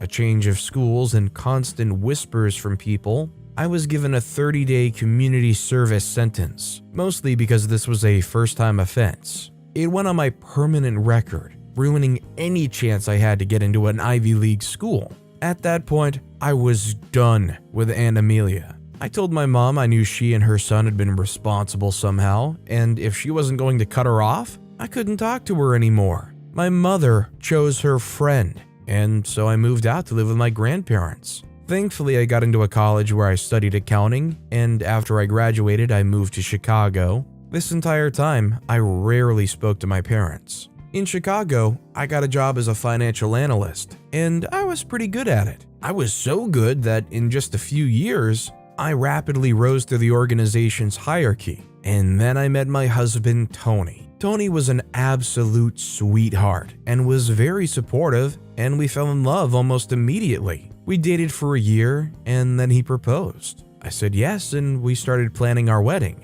I still wasn't on good terms with my parents, and so I had no intentions of inviting them to my wedding, but Tony talked me into giving them another chance. While he wasn't particularly traditional, he felt it would be good if my parents were there for the wedding. He said it would bring good luck. And so, together, we started the process of reconnecting with my parents. It was hard, and sometimes I just wanted to go back to life without them, but I had honestly missed them both. And after weekly appointments with a psychologist, a few calls with my parents where we unpacked a lot, and a visit to my hometown, I made the decision to have my parents back in my life and invite them to the wedding. I wasn't pleased to find out that my mom was still close friends with Aunt Amelia though, but I was willing to let sleeping dogs lie, so long as she kept her distance. The day of the wedding, I was excited and anxious. I wanted the day to be perfect. Everyone that I'd loved, including my parents, were present. And so when the time came, my father, who'd been waiting at the base of the aisle, put my hand in his and started walking me down the aisle. Then he moved closer to me and whispered that there was a little issue, but it wasn't serious enough to be a concern. I was about to ask what was wrong when I saw her. My father tightened his grip on my arm and whispered again that she hadn't been invited, but had just shown up and refused to leave. I wanted to stop the ceremony right there and tell her to leave my wedding. How dare she show up after what she did? But then my dad whispered again that everything would be just fine. And so reluctantly, I kept walking towards my amazing, loving, handsome Tony, who looked just simply stunning in his tuxedo. Watching him smile, my worries about Aunt Amelia simply melted away. Thankfully, Aunt Amelia behaved herself, and the wedding went without a hitch. In fact, she came afterwards to congratulate me, and I thanked her, though rather stiffly. After our wedding, Tony and I bought a house in the suburbs of Chicago, and then did something we'd been planning for months. We adopted a little girl, Charlotte, who had been at the Mercy Home for boys and girls before we adopted her. Intelligent and driven, she'd come right up to us when we walked in and asked if we were going to take her home. At that moment, I knew we would. So with all the legal requirements met and all the paperwork done, we brought in the beautiful, charismatic 10-year-old Charlotte into our lives. Tony and I showered our new daughter with love and did our best to provide as much as we could for her. She was also very reliable and was intent to take on as much responsibility as possible, even when we didn't want her to. Eventually, my parents said they'd like to meet her, and so Tony, Charlotte, and I got packed and went to my hometown to introduce my family to my daughter. My parents had planned a pretty nice family dinner at their home and had invited my older brother Brad, who lived in New York, in for a couple of days. I was worried that Charlotte wouldn't be comfortable around my parents, but that fear was soon tossed aside. She loved my parents, and in turn, my parents seemed to really like her too. This was going very well indeed. At my parents' home, my husband and I decided that we'd stay in the spare room, while our daughter would stay in my old bedroom. Soon, Brad and his girlfriend too were home, and we started planning the dinner for that evening. I noticed something wasn't quite right when my mom started to set a table for 8 people, so I asked if we were expecting anyone else. She sighed, turned to me, and said Aunt Amelia had said that she too wanted to meet my daughter. Mom told me that before I get upset though, that what happened between us happened a long time ago, and Amelia was a different person now. She pleaded with me to let go, and though I was skeptical about the whole thing, I decided there was no reason she couldn't join the dinner. That evening, dinner was already in full swing before Aunt Amelia rang the doorbell. My mom walked her in, and the moment she saw Charlotte, she had this bewildered look on her face. I didn't have to wonder to know why she had that look. You see, Charlotte is black, while my husband and I are white, but we didn't care about that at all. But I guess that must have been an issue for old Amelia. The entire dinner she stared at my daughter, and I was really uncomfortable about it. And then, just when I thought dinner just might go without a hitch, she did it. She asked, "So why did you and your husband get a black daughter? Doesn't really match your skin." I was horrified and asked, "What?" I thought that was warning enough to shut up. She didn't seem to think so. She said, "I mean, you don't exactly look like you're a family with the differences of your skin color. Seems a bit odd, don't you think? I mean, if you'd at least gotten a Mexit." "Get out," I screamed. "Get out. Get out and stay the heck away from my family." Amelia is many things, but even she knew she had to leave immediately. She glanced at my parents, dropped her wine glass, and left. I looked towards Charlotte to see that she was silently crying. Later that night, Tony and I had to talk to Charlotte about how some people are racist, and reiterate that we loved her unconditionally and would defend her against any form of racism at all. It hurt to see Charlotte hurting, and it was at that moment that I decided I would have my revenge against Amelia. I can handle her being mean to me as a child, or her even trying to get me imprisoned for a theft that I wasn't guilty of. But no one messes with my child and gets away with it. She was going to get what she deserved, whether or not she knew it. I didn't want to do anything illegal or wicked, so I considered my options. On one hand, I could sue on Charlotte's behalf for emotional distress. However, that would only drag on for such a long time, but it could also possibly affect Charlotte in the long run, and that wasn't something I could just bear. So I decided it would be best to put my complaint before a more powerful court, the court of public opinion. I wrote a pretty informative post on the community's page on Facebook and a thread on Twitter of my daughter's experience with Amelia. And as I expected, there was a lot of public outrage. Even better than the outrage was the ton of love and support pouring in from thousands of people. And then people turned to Amelia to make sure she was paid. Hundreds of people reported her to her employer, and soon she was promptly fired.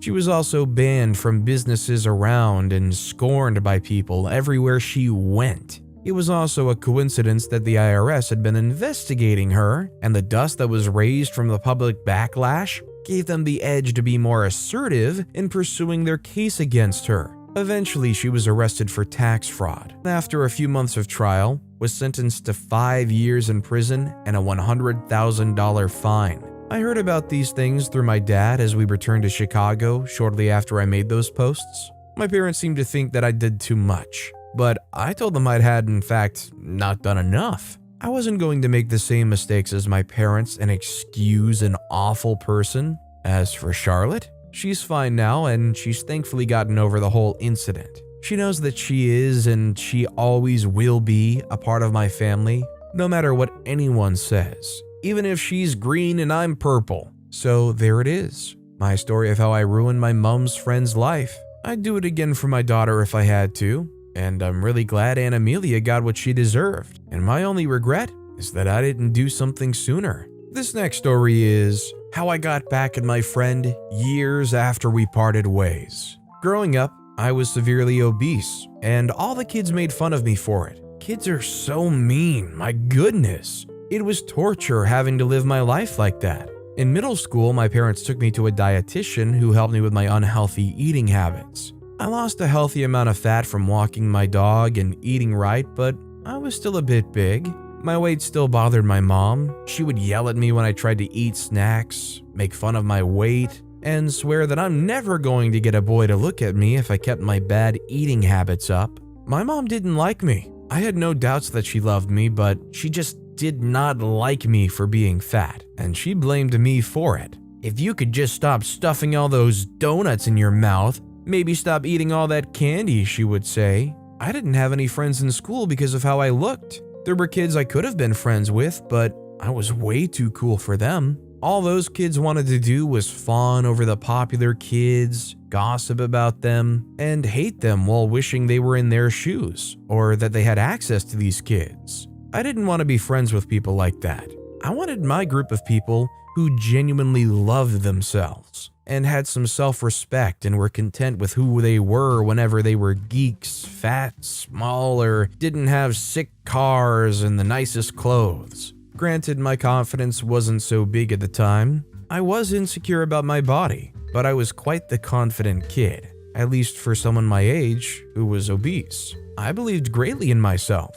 At that point, my weight would decrease, and then I would add some weight back on, depending on the state of my mental health. I was indeed a mess. When my mom divorced my dad, my bad eating habits got even worse. Before that, they were separated and sleeping in different rooms. I was sad and terrified. Sad because I knew how crazy my dad was about my mom. I was worried that he would never be happy again if their marriage did not work out. I was terrified because my mom might get custody of my sister and me. I didn't want to live with my mom without my dad. He was the one who saved me from her angry outbursts, her fat shaming, and her strict diet rules that never applied to my sister. I couldn't imagine living with my mom with no dad to come to my rescue each time she tried to give me heck. I secretly worried about this all through the period of their separation until they had a divorce. And my dad called us girls to ask who we would want to live with. "I want to live with you, Dad," my sister replied. "But I also want to live with Mom because I can't steal your lipsticks or play dress up in your clothes." My dad turned to me, his brows furrowed with worry. "What about you, Cupcake?" I said, "You, Dad." And that was it. My parents agreed to have shared custody. My mom loved my sister. They were very much alike in different ways. My mom used to be a model before she had my sister, and my sister was well on her way to being a model too. She was pretty, just like my mother, but just like my mother, she could be very selfish and irritable.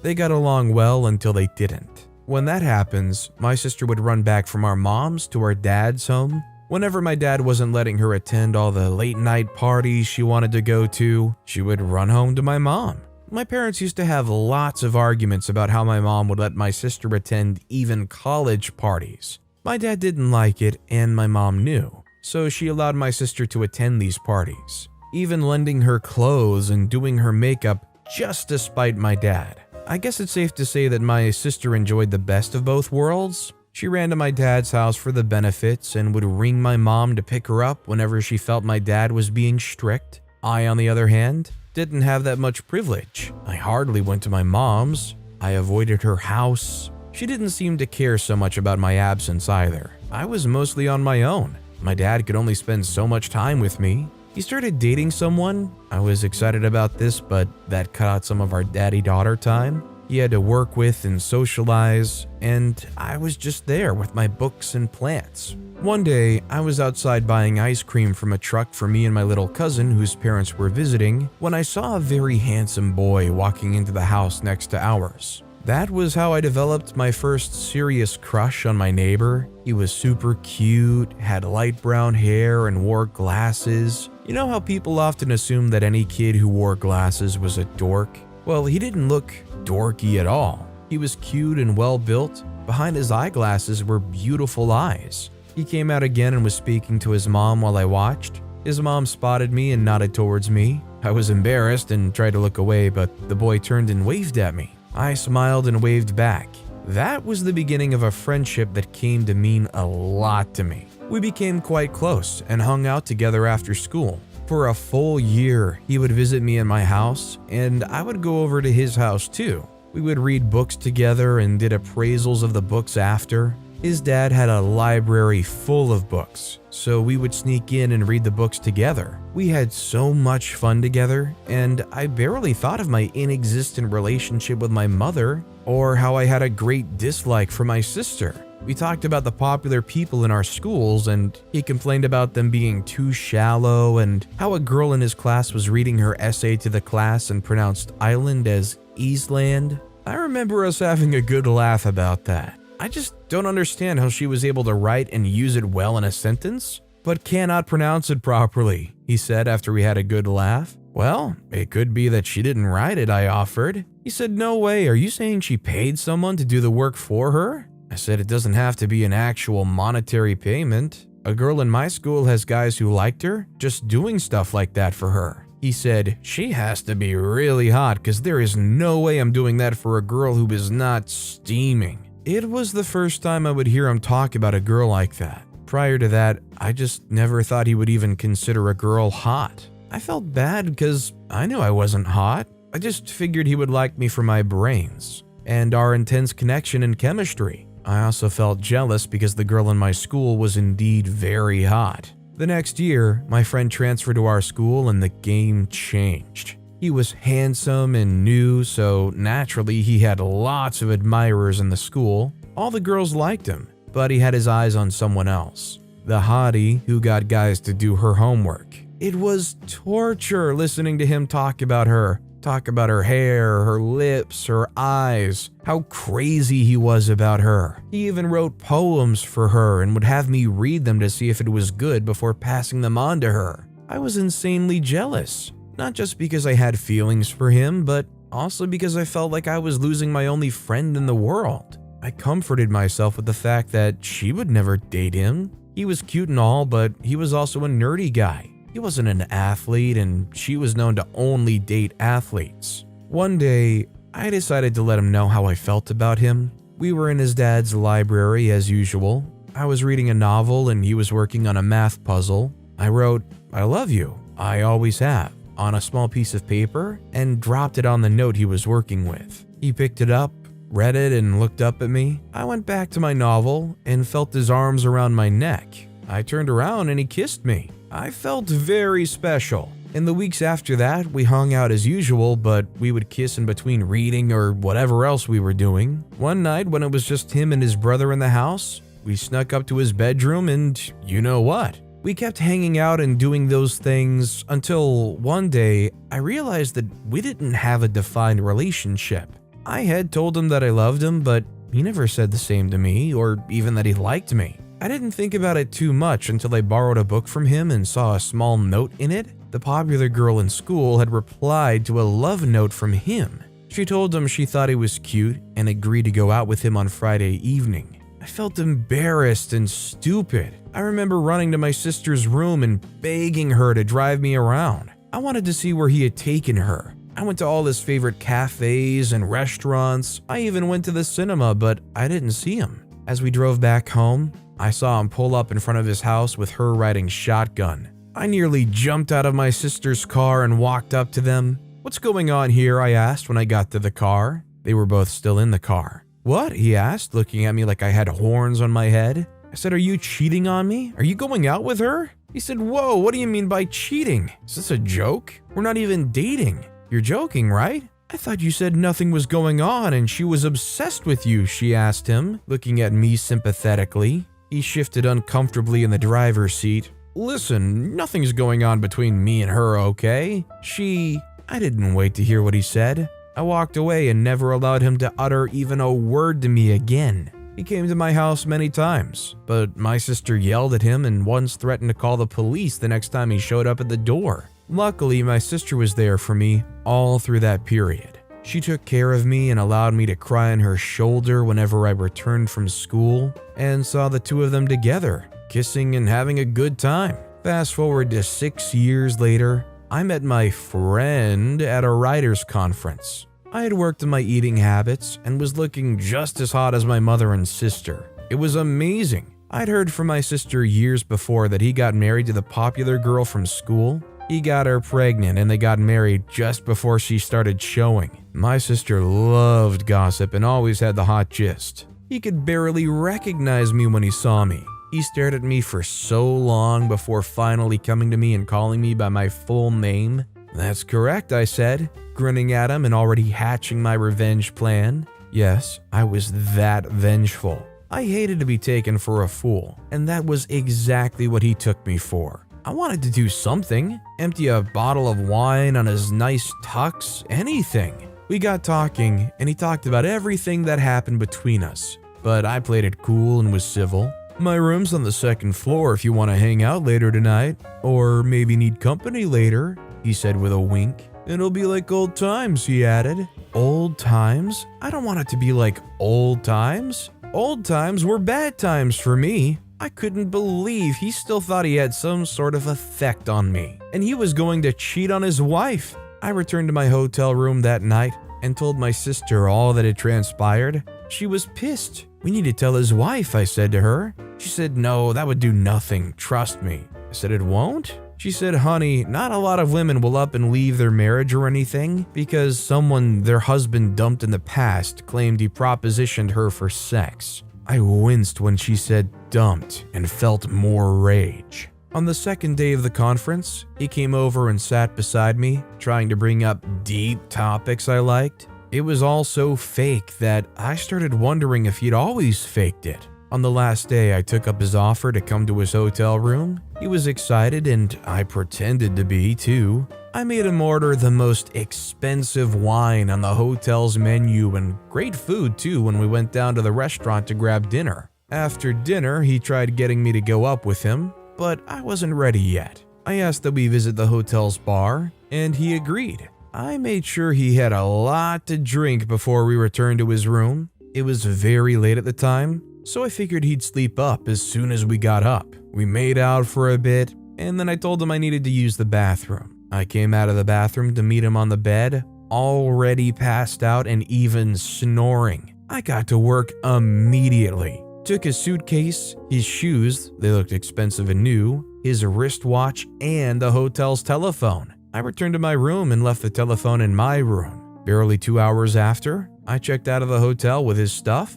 and caught my flight back to my state. Later that day, I was sleeping, tired from all the stress that came with the conference, when I got a call from him. "I know what you did. You have to give me my stuff back or I'll call the police," he threatened. I laughed. "How about you call the police and I call your wife?" I shot back. He never called again. Well, I certainly hope that wristwatch was worth some good money. Friend's roommate was a huge jerk, so we made him move out. School years were not the best of times for lots of people. In fact, I dare say it's one of the worst times you'd face in your entire lifetime. College especially. And I'm not even talking about the massive amount of academic work we had to do, although that part makes up a solid 50% of the reason why most students dread school. Another solid problem with school is the amount of money you have to expend to actually get an education. Lots of people can't afford these exorbitant prices, and the only way they ever could hope to cope was to get part-time jobs, which sometimes have adverse effects on their education. I mean, come on, do you expect me to come home after an 8-hour shift to write a 25-page essay about criminal law? Come on. Now, I'm only listing out problems most people face in college to give context to what I'm about to say next. With all I've said so far, I think it's obvious that college students face enough problems already, and throwing jerk roommate into the mix is just overkill. My friend Mandy had a guy roommate one time before we became roommates, and it was horrible. The guy was such a perverted jerk, and when she couldn't take it anymore, we made him leave with the simple trick of making him look his worst fear in the eye. Literally. But before all that, let's start with how it all began. I met Mandy during my second year's summer break.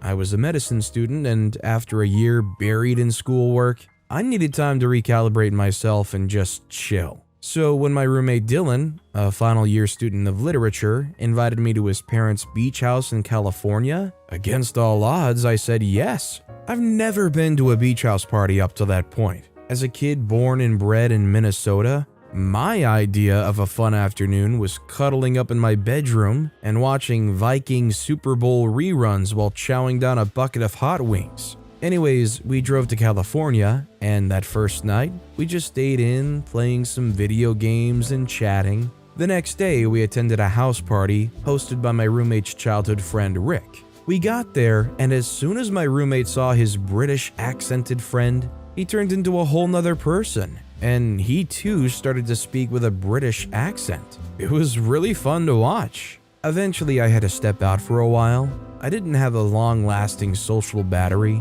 and every few hours, I needed to take time for myself. I picked out a new bottle of beer and walked over to the porch. The beach looked really good from where I stood, so I had to take a closer look. Beer in hand, I stepped forward away from the blaring music coming from the house. I had to take off my shoes because it became uncomfortable to walk with your legs sinking into the sand. I refrained from getting too close to the water though. The waves looked really scary, and I had this nagging feeling that I was going to fall and the water's current would pull me into the Pacific. I wasn't a really good swimmer, so I could already picture my body washing up to a coast somewhere. I took a step back and turned to the side. Someone was sitting on the sand. I couldn't make out her features, but I could see that it was a girl. I contemplated walking over to talk to her, but before I could, my phone dinged. It was a text from Dylan. He was looking for me, so I picked up my shoes and started to walk back inside. As soon as I got back to the porch, I looked back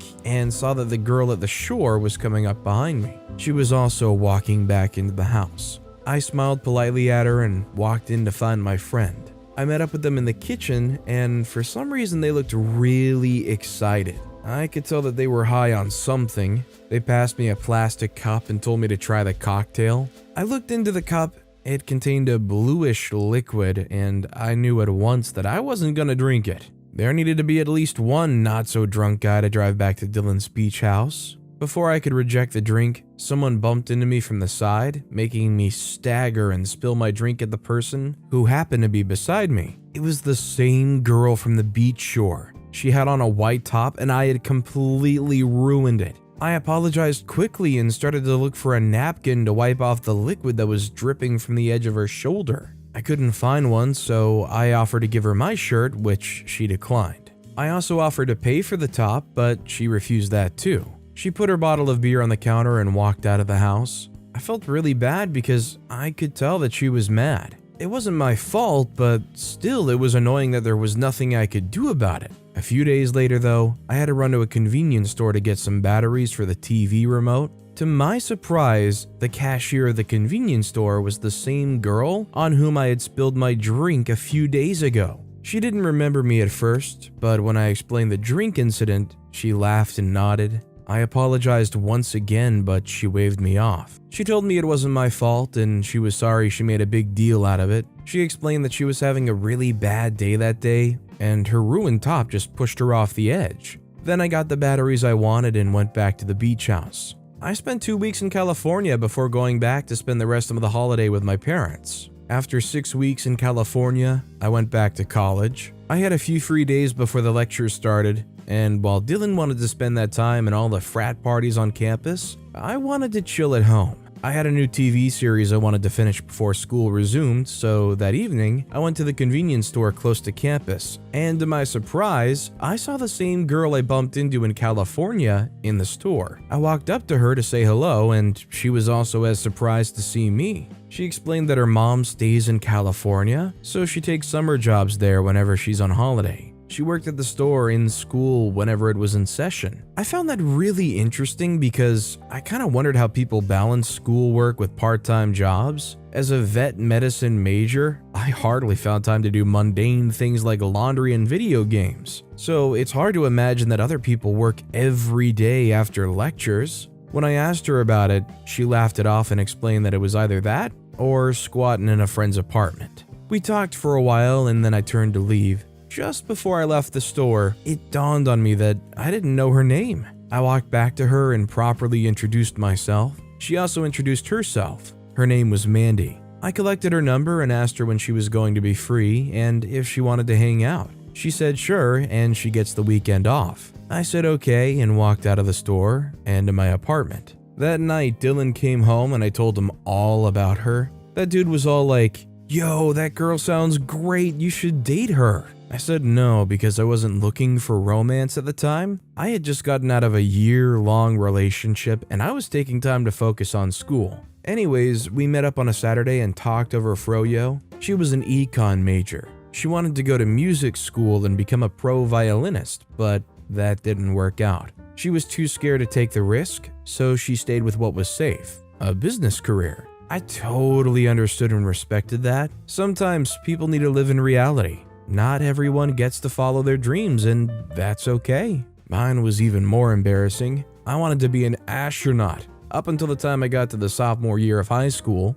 it dawned on me one time I was being eerily honest with myself. I didn't have what it took to work at SpaceX or NASA, so I dropped that aspiration, and I decided to go with something I was actually good with: animals. Mandy and I kept talking till evening, and when we were done, it was as though we had known each other forever. We started to hang out frequently, and by the end of the second semester, we'd grown as thick as thieves. One day after the second semester exams, she invited me over to her apartment for a movie. I brought the popcorn and Coca-Cola, and we settled down to watch the movie. A while later, her roommate Duke stormed into the living room. I tried to say hi and introduce myself, but he didn't even spare me a second glance. He turned to Mandy and started to yell with an accent I couldn't quite place. He threatened to turn off the TV because the noise was disturbing his studying. I was so surprised because we made sure to reduce the TV's volume before the movie started.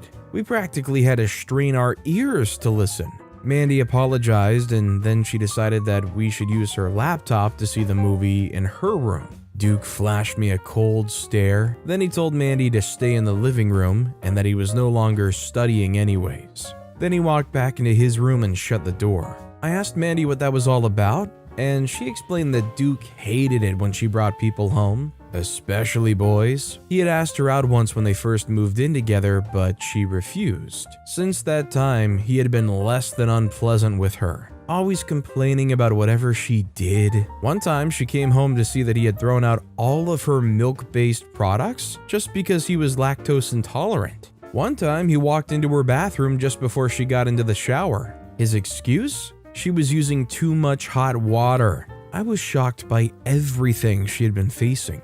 I asked her why she couldn't move to a different apartment with a different roommate. preferably a girl, she explained that the apartment was the best place to be. It was like the sweet spot between her workplace and school, and if she tried to move, it would be really inconvenient for her to get to work on time. That was why she kept up with him. I said okay, and we continued the movie. A few weeks later, the final years graduated, and I, along with some of his best friends, decided to throw a party. I invited Mandy, and we decided to hang out in the hallway.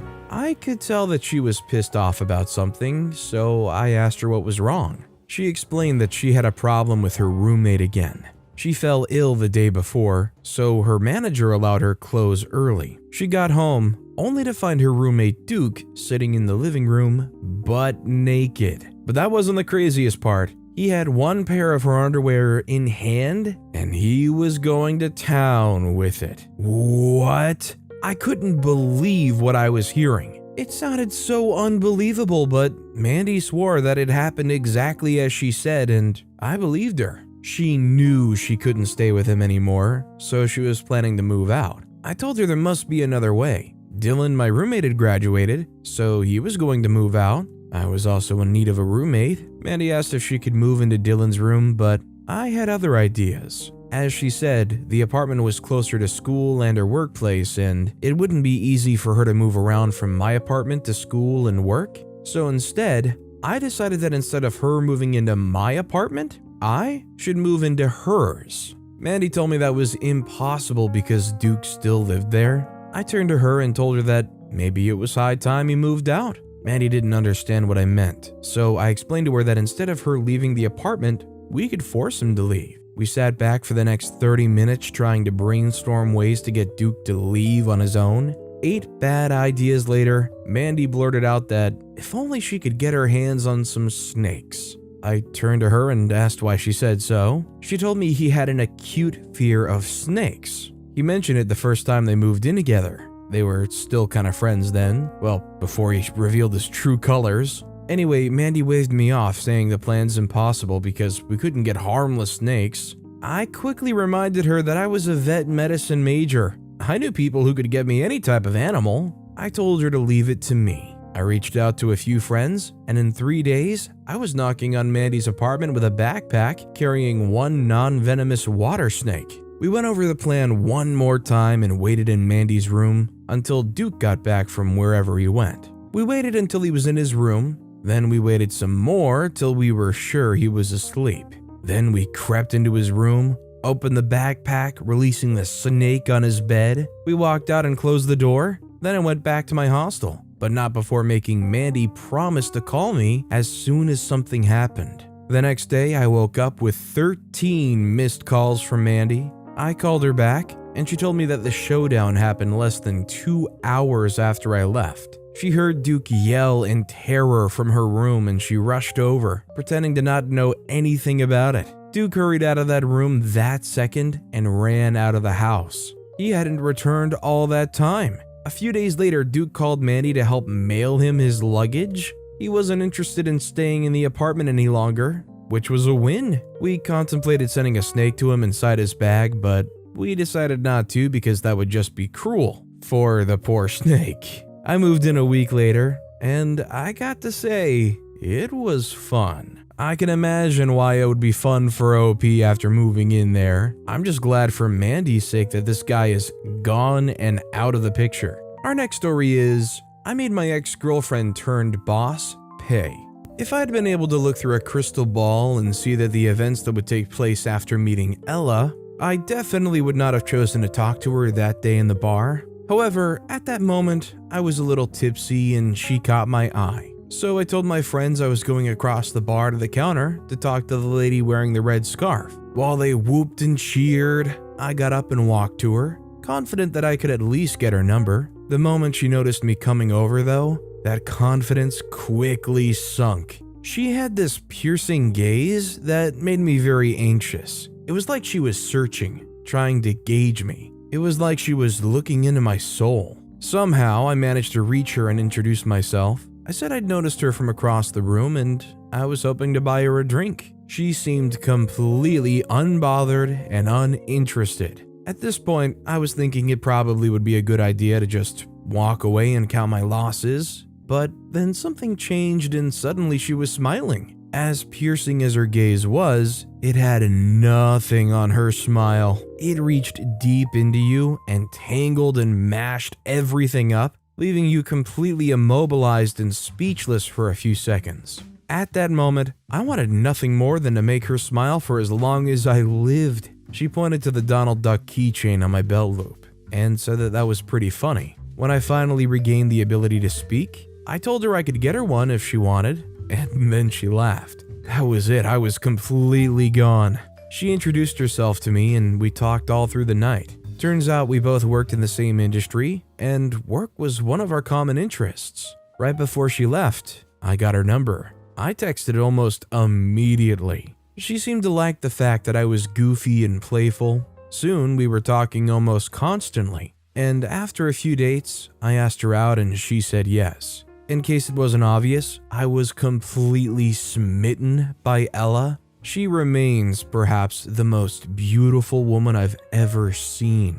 And more than a few times, I had to ask myself if I was truly so lucky to get her attention. And she wasn't just beautiful on the outside too. Ella could light up the entire West Coast with a laugh. And she had the charisma and charm to end wars or start them. I was truly in love, and nothing mattered to me as much as Ella. The first few months of our relationship was pure bliss, and so perhaps that's why I didn't notice the red lights fast enough. First, there was the fact that she would insist that she would determine when we could see. I couldn't show up at her place without giving her at least a 24-hour heads up, which didn't seem weird to me. I just assumed that she liked to plan, but then it seemed to be extreme. It was like she had to schedule time together. Even when I got hit by a car and had to be sent to the ER, she didn't show up till our assigned time. Her excuse? She was busy and hadn't seen my dozen missed calls till she was free. There were other things too, like how she would suddenly cancel plans out of the blue, sometimes after keeping me waiting for hours. We had a few fights over it,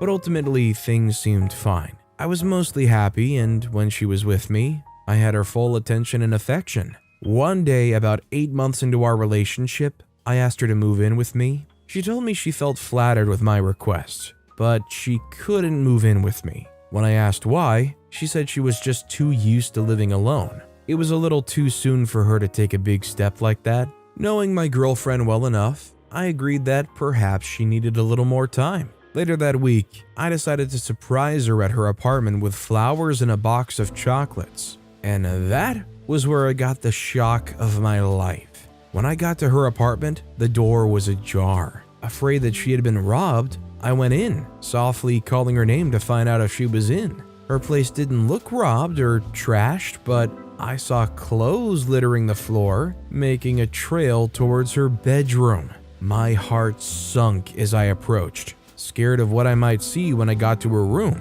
With every step I took, my heart shattered over and over again. By the time I opened the door to her bedroom and saw her in bed with some guy, my heart had shattered to dust. I didn't even have the strength to scream or accuse. I just went down on my knees and wept. Through teary eyes, I barely saw them scamper out of bed, him angrily asking who I was while he wore his clothes. She tried pleading with him, but he just up and left, leaving me there still crying. Then Ella came to me and delivered the final blow. She unkindly said, "This is why I always tell you to call ahead before coming over." If that wasn't enough, she told me to get out of her house. I was hurt so bad I could barely function for weeks. I had to apply for a leave and try to slowly piece myself back together. It was really bad for me, perhaps the worst time of my life, but my friends and family were there for me, and over time I slowly but surely recovered.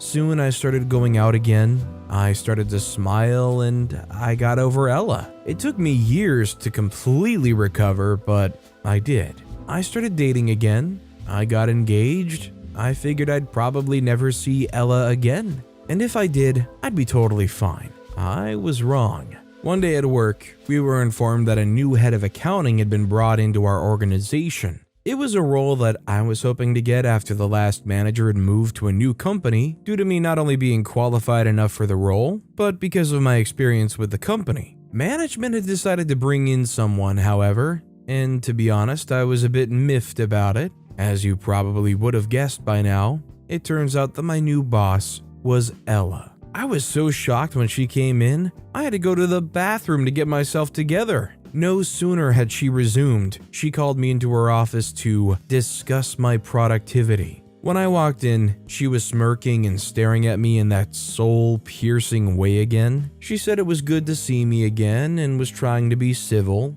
I responded likewise. She then said that she missed me and would I like to go out for a drink after work. I didn't see any reason not to, so I agreed. Later that evening, when we met, she apologized about how she had treated me and talked about what had happened after we had broken up. She had apparently gotten married 2 years ago and she and her husband had bought a new house. Her husband was a businessman who was always traveling. I updated her on the major events of my life she had missed too, and I told her about my fiancé. However, as the evening wore on and she drank, she started getting a little more loose-tongued and handsy. Her husband's constant trips meant that she was mostly lonely, and she was quite bitter about it. Then she just straight out propositioned me. She wanted us to mess around, said she couldn't think of a better way to make it up to me. Not at all willing to cheat on my fiancé, I tried to kindly refuse her offer, but then she got really loud and started cussing me out, so I told her to go home and left her at the bar. When I woke up,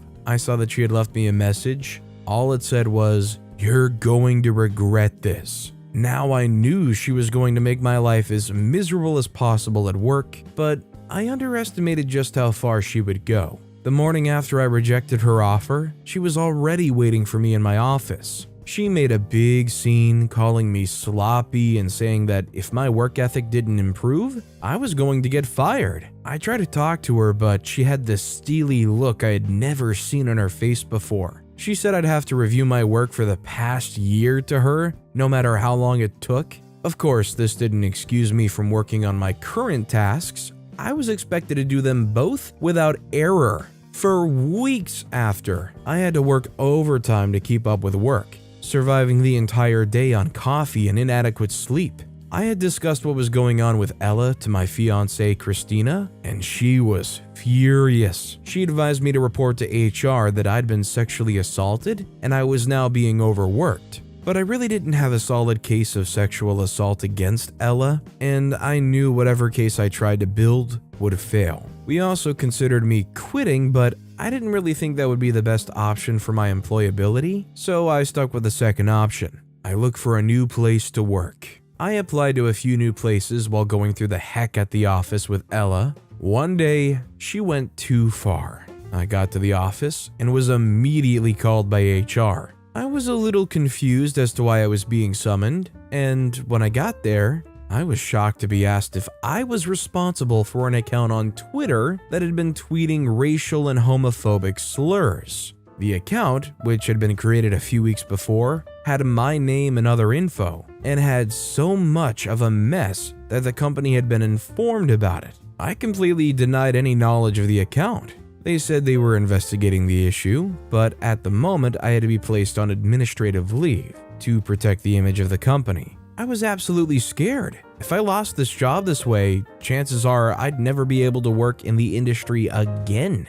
Worse still, I would be forever known by everyone as the racist guy, and that would follow me forever. After all, the internet never forgets. So I prayed that the case didn't blow up more than it already did, and I got a tech guru to help trace the IP address to see if I could find a way to prove my innocence. I knew Ella had something to do with this, but I was more interested in clearing my name than implicating her. In a few days, and thankfully right before the account got suspended by Twitter, something came up.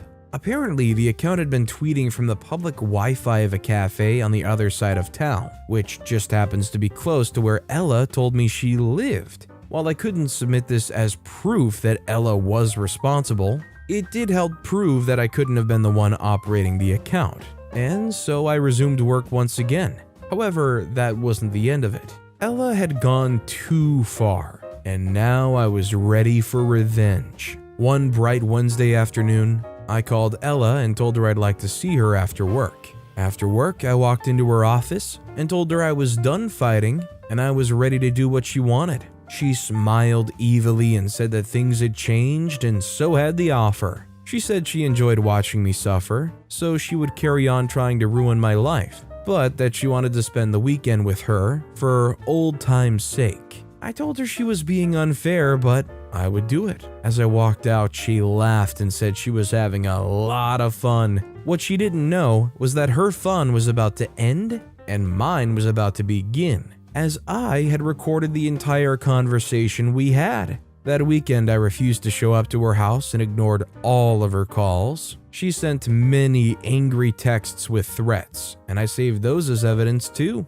On Monday morning, I officially made a report to HR that Ella had been assaulting me and was responsible for the fake Twitter account in my name. I handed over the recording and screenshots of the texts as evidence. I had also sent the recordings and texts to her husband, who was in Vancouver, via email. Then I went to my office as if nothing had happened. Again, Ella was there waiting for me. As I walked in, she shouted that I was fired and that she'd make sure I never find work anywhere in the business anymore. She said I'd be lucky to get a job at a sweatshop after this, that she'd make my life so miserable I'd beg for death. I calmly told her to leave my office and go deal with her own issues. I think she could tell from the smirk on my face that I'd done something, so while she gave me the stink eye, she straightened up and slowly walked out of my office. That was the last I saw of her. In the days after I made my move, Ella got fired, arrested for impersonation and hate speech,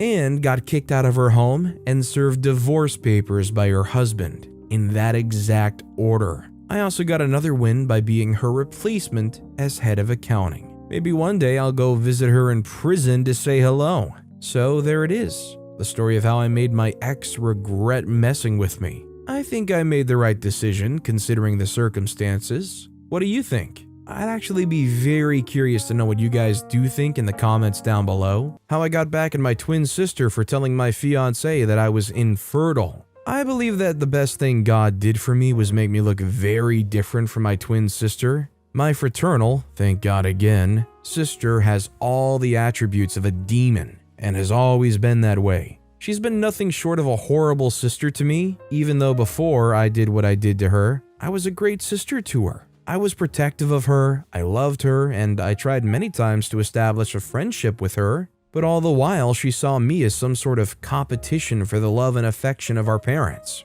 At first, I blamed our parents for giving us so little attention that we struggled with the scraps available, for pitting us against each other, for making us compete for their affection and love. But when my sister and I became adults, I stopped blaming my parents. Granted, they were terrible in the love and affection department and contributed to straining the relationship between my sister and me, but I believe that as adults, we at some point have to stop blaming others, even if they are our parents, for our actions and inactions, and start facing the fact that we're now adults fully and wholly responsible for the choices we make in life. My parents may have created an environment where my sister and I had to compete for even the most basic things, but even after we got outside that environment, my sister still competed with me for no reason at all. Whatever I had, she wanted, and she wanted fast too. Even as children, whenever I got something, she would want to get it too.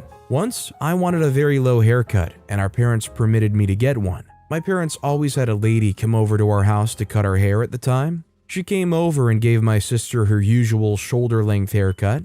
I had asked for a short pixie cut, and she gave me that and left. That evening, our aunt visited and praised me for being daring enough to get something that boyish. My sister wore a pout all night, and the next day, she told our parents she wanted my haircut. She was also so manipulative that she convinced them that the reason she wanted my haircut was because people talked a lot about how we didn't look alike, and she felt like she would look like me if we were the same haircut. Even as a child, I knew that was BS, and now that I look back, it is clear that my sister's always been a terribly manipulative person. It cost a lot to have a hairdresser come and do our hair in the house, but my parents didn't mind doing that for her. They thought it was sweet that she was bothered that we weren't identical twins. Also, let's face it, they could afford it. My parents were comfortable. It was why they were able to afford to send us to a private Catholic boarding school. They preferred to have the hairstylist come over to our house to fix our hair because my parents were very keen on keeping us in the Catholic faith. They feared us straying and did all they could to keep us away from non-Catholics.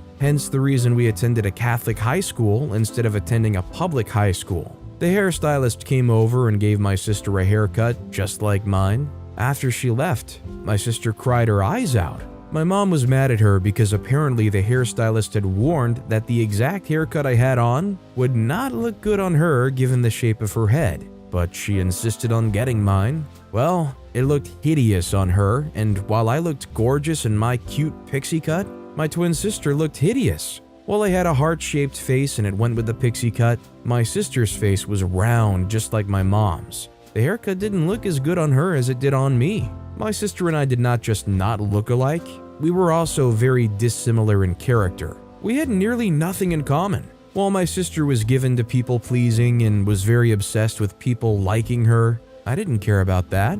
The only thing that worried me was getting into trouble with my parents. My parents were very strict, especially with making sure that we stayed in faith and not doing anything that our religion forbade. Our mom was especially strict. We were not allowed to date in high school. Premarital sex was an abomination. We hardly had any freedom both in school, where the nuns watched us like hawks, and at home, where we had a Catholic nanny even as 14-year-olds. When we were just about 15, I met a boy in the area when I was at the store getting my favorite candy. I was instantly attracted to him. He was the first real guy I would ever like. The ones that I liked before him were movie characters and characters in the romance novels I'd read in the books that some of my classmates snuck into the dorm room. I think he was attracted to me too because he waved shyly at me and I waved at him too. I kept seeing him around. Sometimes when I was out with my parents and sister, some other times, I saw him when I was alone.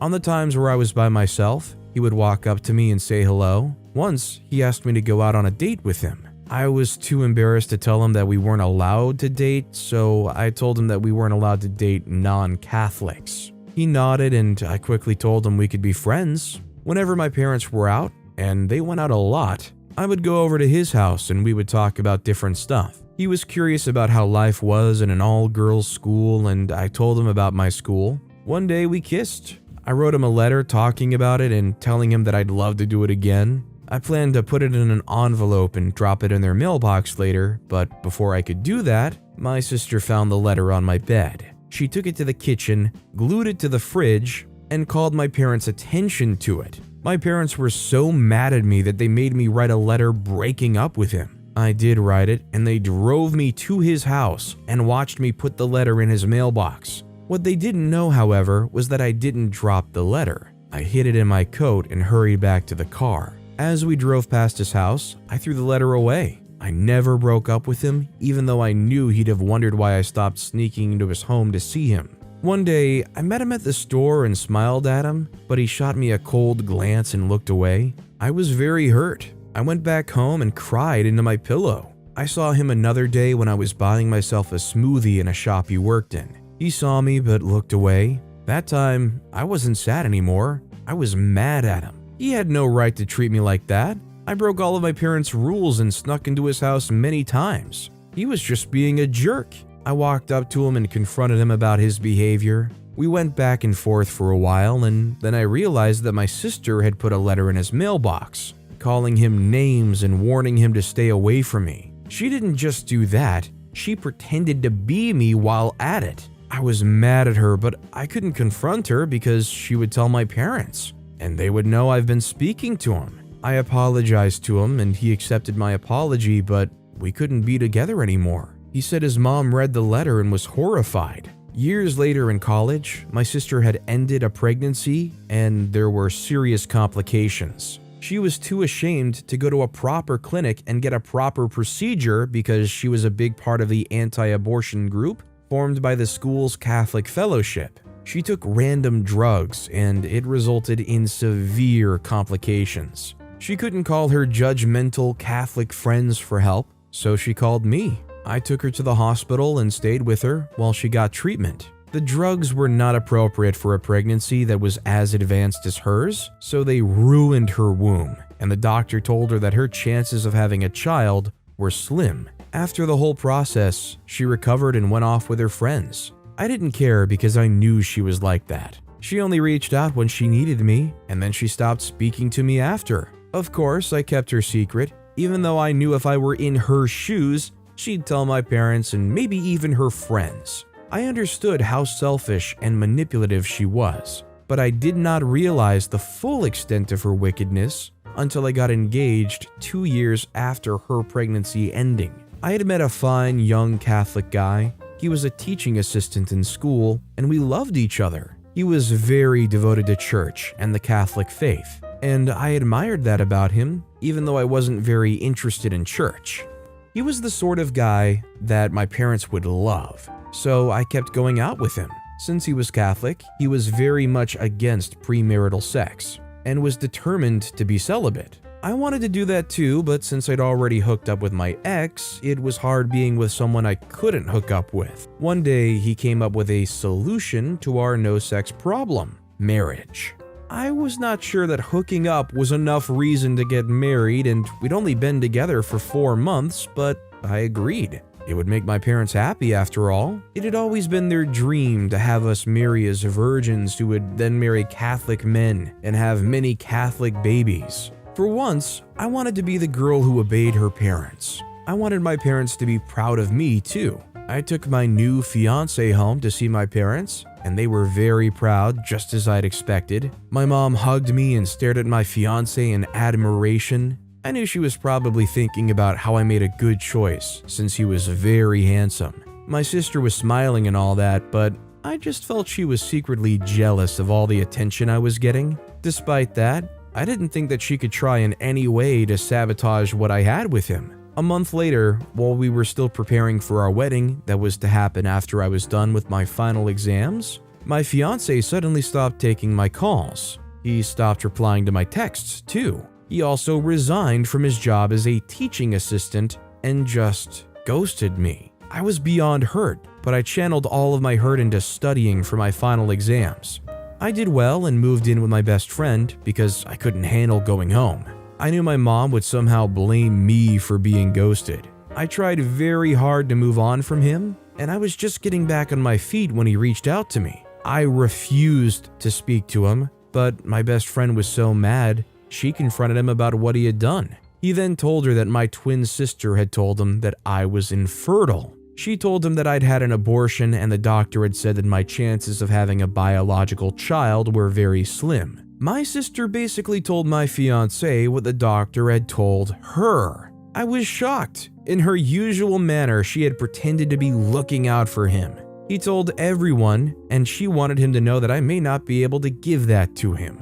While I was glad my ex came back to tell me what had happened, I wasn't interested in getting back together. Being away from him had shown me how it would have been a big mistake to marry him. The reason we wanted to get married in the first place was not exactly right. I decided that it wasn't worth it. Also, that he ghosted me over what my sister said and didn't bother to reach out showed that he was not the kind of man I'd want to spend the rest of my life with. My sister never found out that I knew about what she did. I had told my family that he ghosted me, but I never told them that he eventually told me why. Unsurprisingly, months later, my sister introduced the man she wanted to marry to our parents. I'm certain that she only started thinking of marriage when I brought my ex home for a proper introduction. I searched for her husband on Facebook and started a friendship with him. We soon got close and spoke nearly every day. He made it easy for me because he would subtly flirt with me and was also a great person to talk to. I told him all about my sister's complicated abortion. I didn't tell him like I was revealing anything to him. I told him as if he knew already. He was shocked. He couldn't believe that my super religious sister could have done that. He confronted her about it and broke up with her. She tried to contact me and convince me to tell him I was kidding.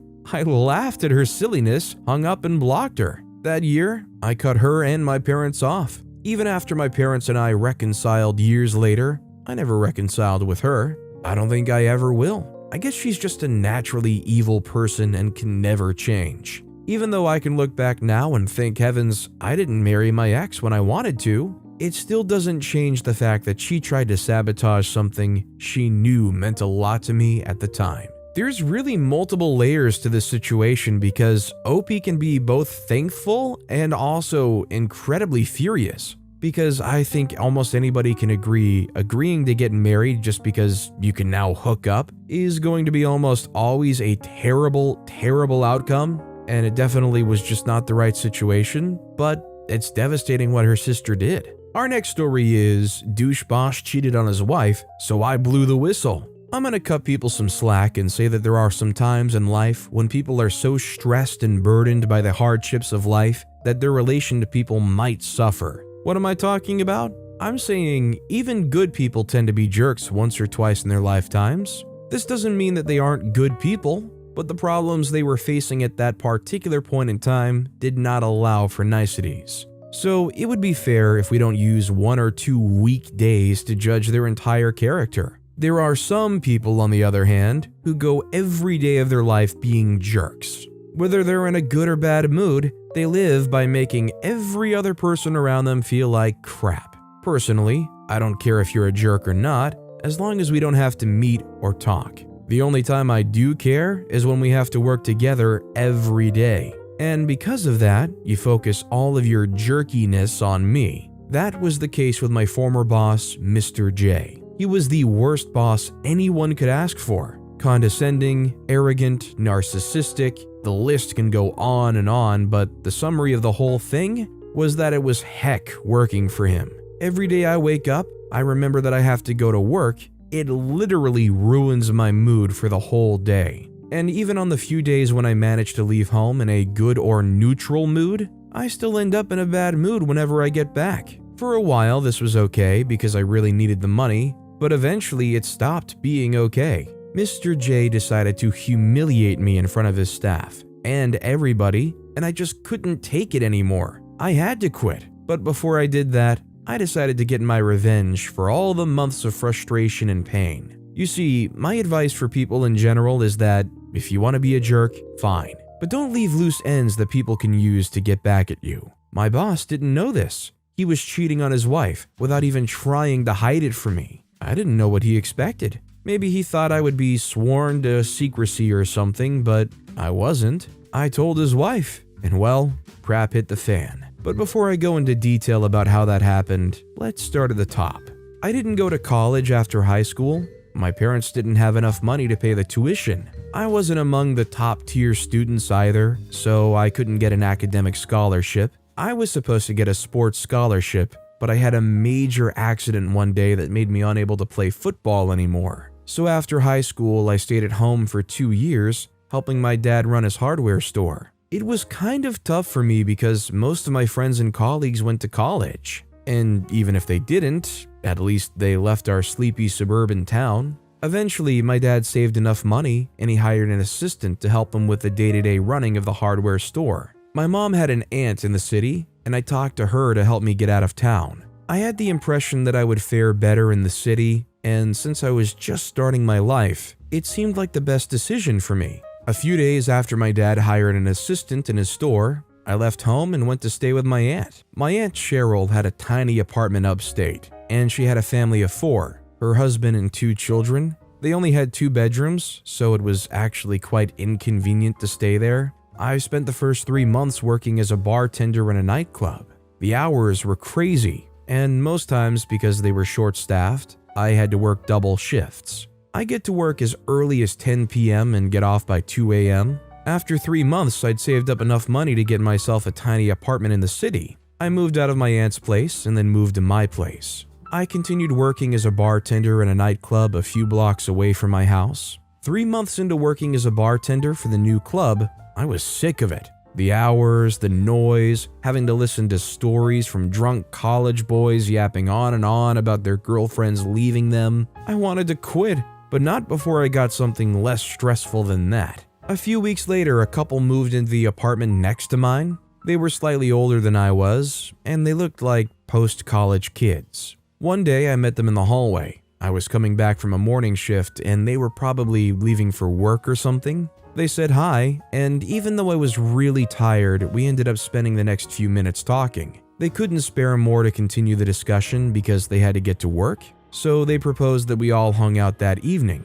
I had an off day the next day, so it was fine. I said okay, and that evening I went to their place. We chatted about everything: school, work, family. Somehow the conversation shifted to my search for another job, and the girl, Tegan, told me that there was an opening where she worked. The head of the sales department needed a driver, and she told me to apply if I was interested. It sounded like a good idea. The hours were fine, the pay was even better, and I would have the weekend off. The next day, I went with Tegan to her firm, and she took me to the head of the sales department's office. After a brief introduction, she left. She was working in the research and developmental department, so she didn't have any business in sales. I had expected that I'd just drop my resume and wait for a call, but all he asked for was my driver's license. When he confirmed that it was authentic, he rose from his seat and threw me his car keys. I caught the car keys with surprise on my face,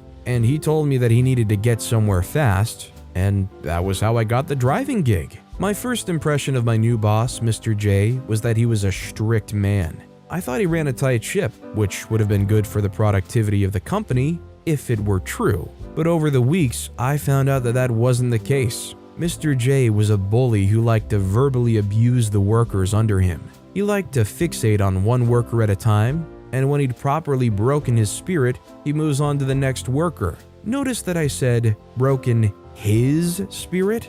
Mr. J likes to bully only the male workers. He cuts the girls some slack and even treats them specially. At first, I thought this was just him being chauvinistic, but as the weeks rolled into months, I saw that it wasn't true. One evening, an hour before the official close of the day, Mr. J briskly walked out of his office, then ordered me to start the car. We weren't scheduled to go out that evening, and that made me kind of confused. I started the car anyways, and a few minutes later, he came down from the office floor and entered the back seat of the car. He gave me directions and we started the journey. A few minutes into the drive, my curiosity took over. I asked him where we were going because it wasn't in our prearranged schedule. Mr. J went quiet for a few minutes, and when I thought he wasn't going to reply, what he said next shocked me. He warned me in a menacing tone not to ever question him in my life ever again. He didn't stop there. He went on to call me stupid and silly for not knowing my place.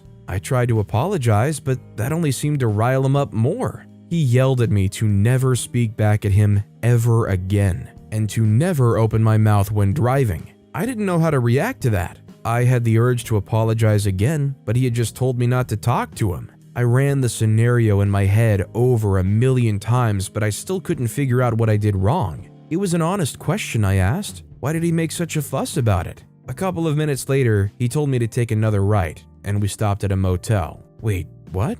What are we doing in a motel? At first, I thought he had the wrong direction, but after a few minutes, he received a text on his phone. He returned the phone to his suit pocket and then stepped out of the car. After telling me to wait in the car, he stepped in the motel. I waited a few minutes in the car, then a cab pulled up into the parking lot. The passenger stepped out of the taxi, and when I saw her face, I almost choked on the water I was drinking. It was none other than Cindy, one of the ladies in the sales department. I'd only seen her in passing at the time, so I didn't really know much about her. I didn't need to. I'd heard amongst the workers that Mr. J had a wife, so what was he doing at the motel with a subordinate? For a few moments there, I was in denial. Maybe it was a coincidence, I thought. Maybe they were going to different motel rooms and they just happened to be at the same place at the same time.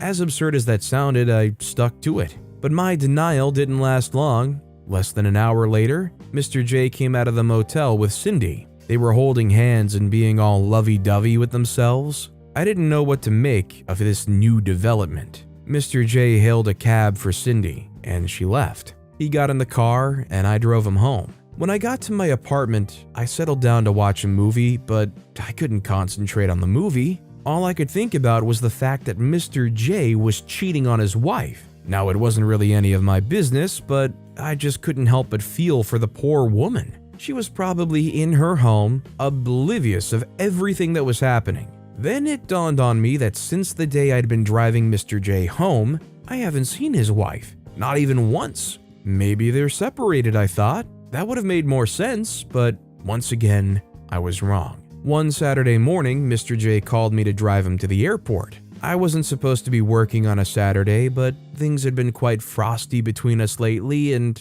I didn't want to annoy him further, so I went to his place to get the car. We got to the airport, and for the first time ever, I met Mrs. J and his little daughter. Mrs. J was the complete contrast to Mr. J. She was bright, chatty, and really nice. She was actually interested in talking to me throughout the ride. And even though I couldn't reply well because Mr. J was sitting right there, I still enjoyed her company. Over the next few days, Mrs. J started to require my services more often. She liked the way I drove, and anytime I was free at work, Mr. J would order me to drive her to one place or the other. We started to get pretty close because unlike Mr. J, she wanted to hear me talk. And as the weeks went by, we became friends. I was kind of torn between telling her about her cheating husband and shutting my mouth. Eventually, I settled on shutting my mouth, but this decision wouldn't last. Just 2 days later, I got to work a bit late because I was ill.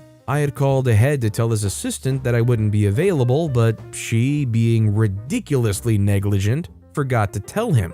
And because of that, he almost missed an important meeting. When I got to work later that day, I received the insult of my life. He called me slow, stupid, silly, and even smelly.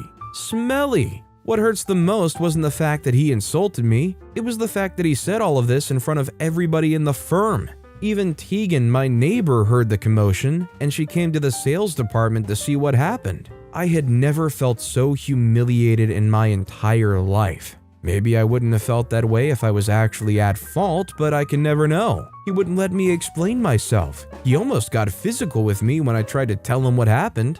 That day, I decided that I was going to quit. The bartending job was so much stressful and it paid less, but at least I didn't have to feel like I was walking on eggshells there, and my work and effort were respected. I'd already started to draft my resignation letter when I got a text from Mrs. J. She wanted me to pick her up from somewhere. I was about to tell her why I wasn't working with Mr. J anymore when I got an idea. Mrs. J didn't know about Mr. J's secret relationship, and while I wanted to keep quiet about it, I was going to be quitting soon, so why not cause a little chaos before I do? I returned her texts and told her that Mr. J is cheating on her, and I told her I had proof. I had to wait a few days until I could get proof, and because of that, I couldn't quit that day. But on the Friday of that week, Mr. J ordered me to drive him to the same motel. He'd been going there frequently, even though his wife was back home from her vacation when he got there. He met up with another girl from the sales department,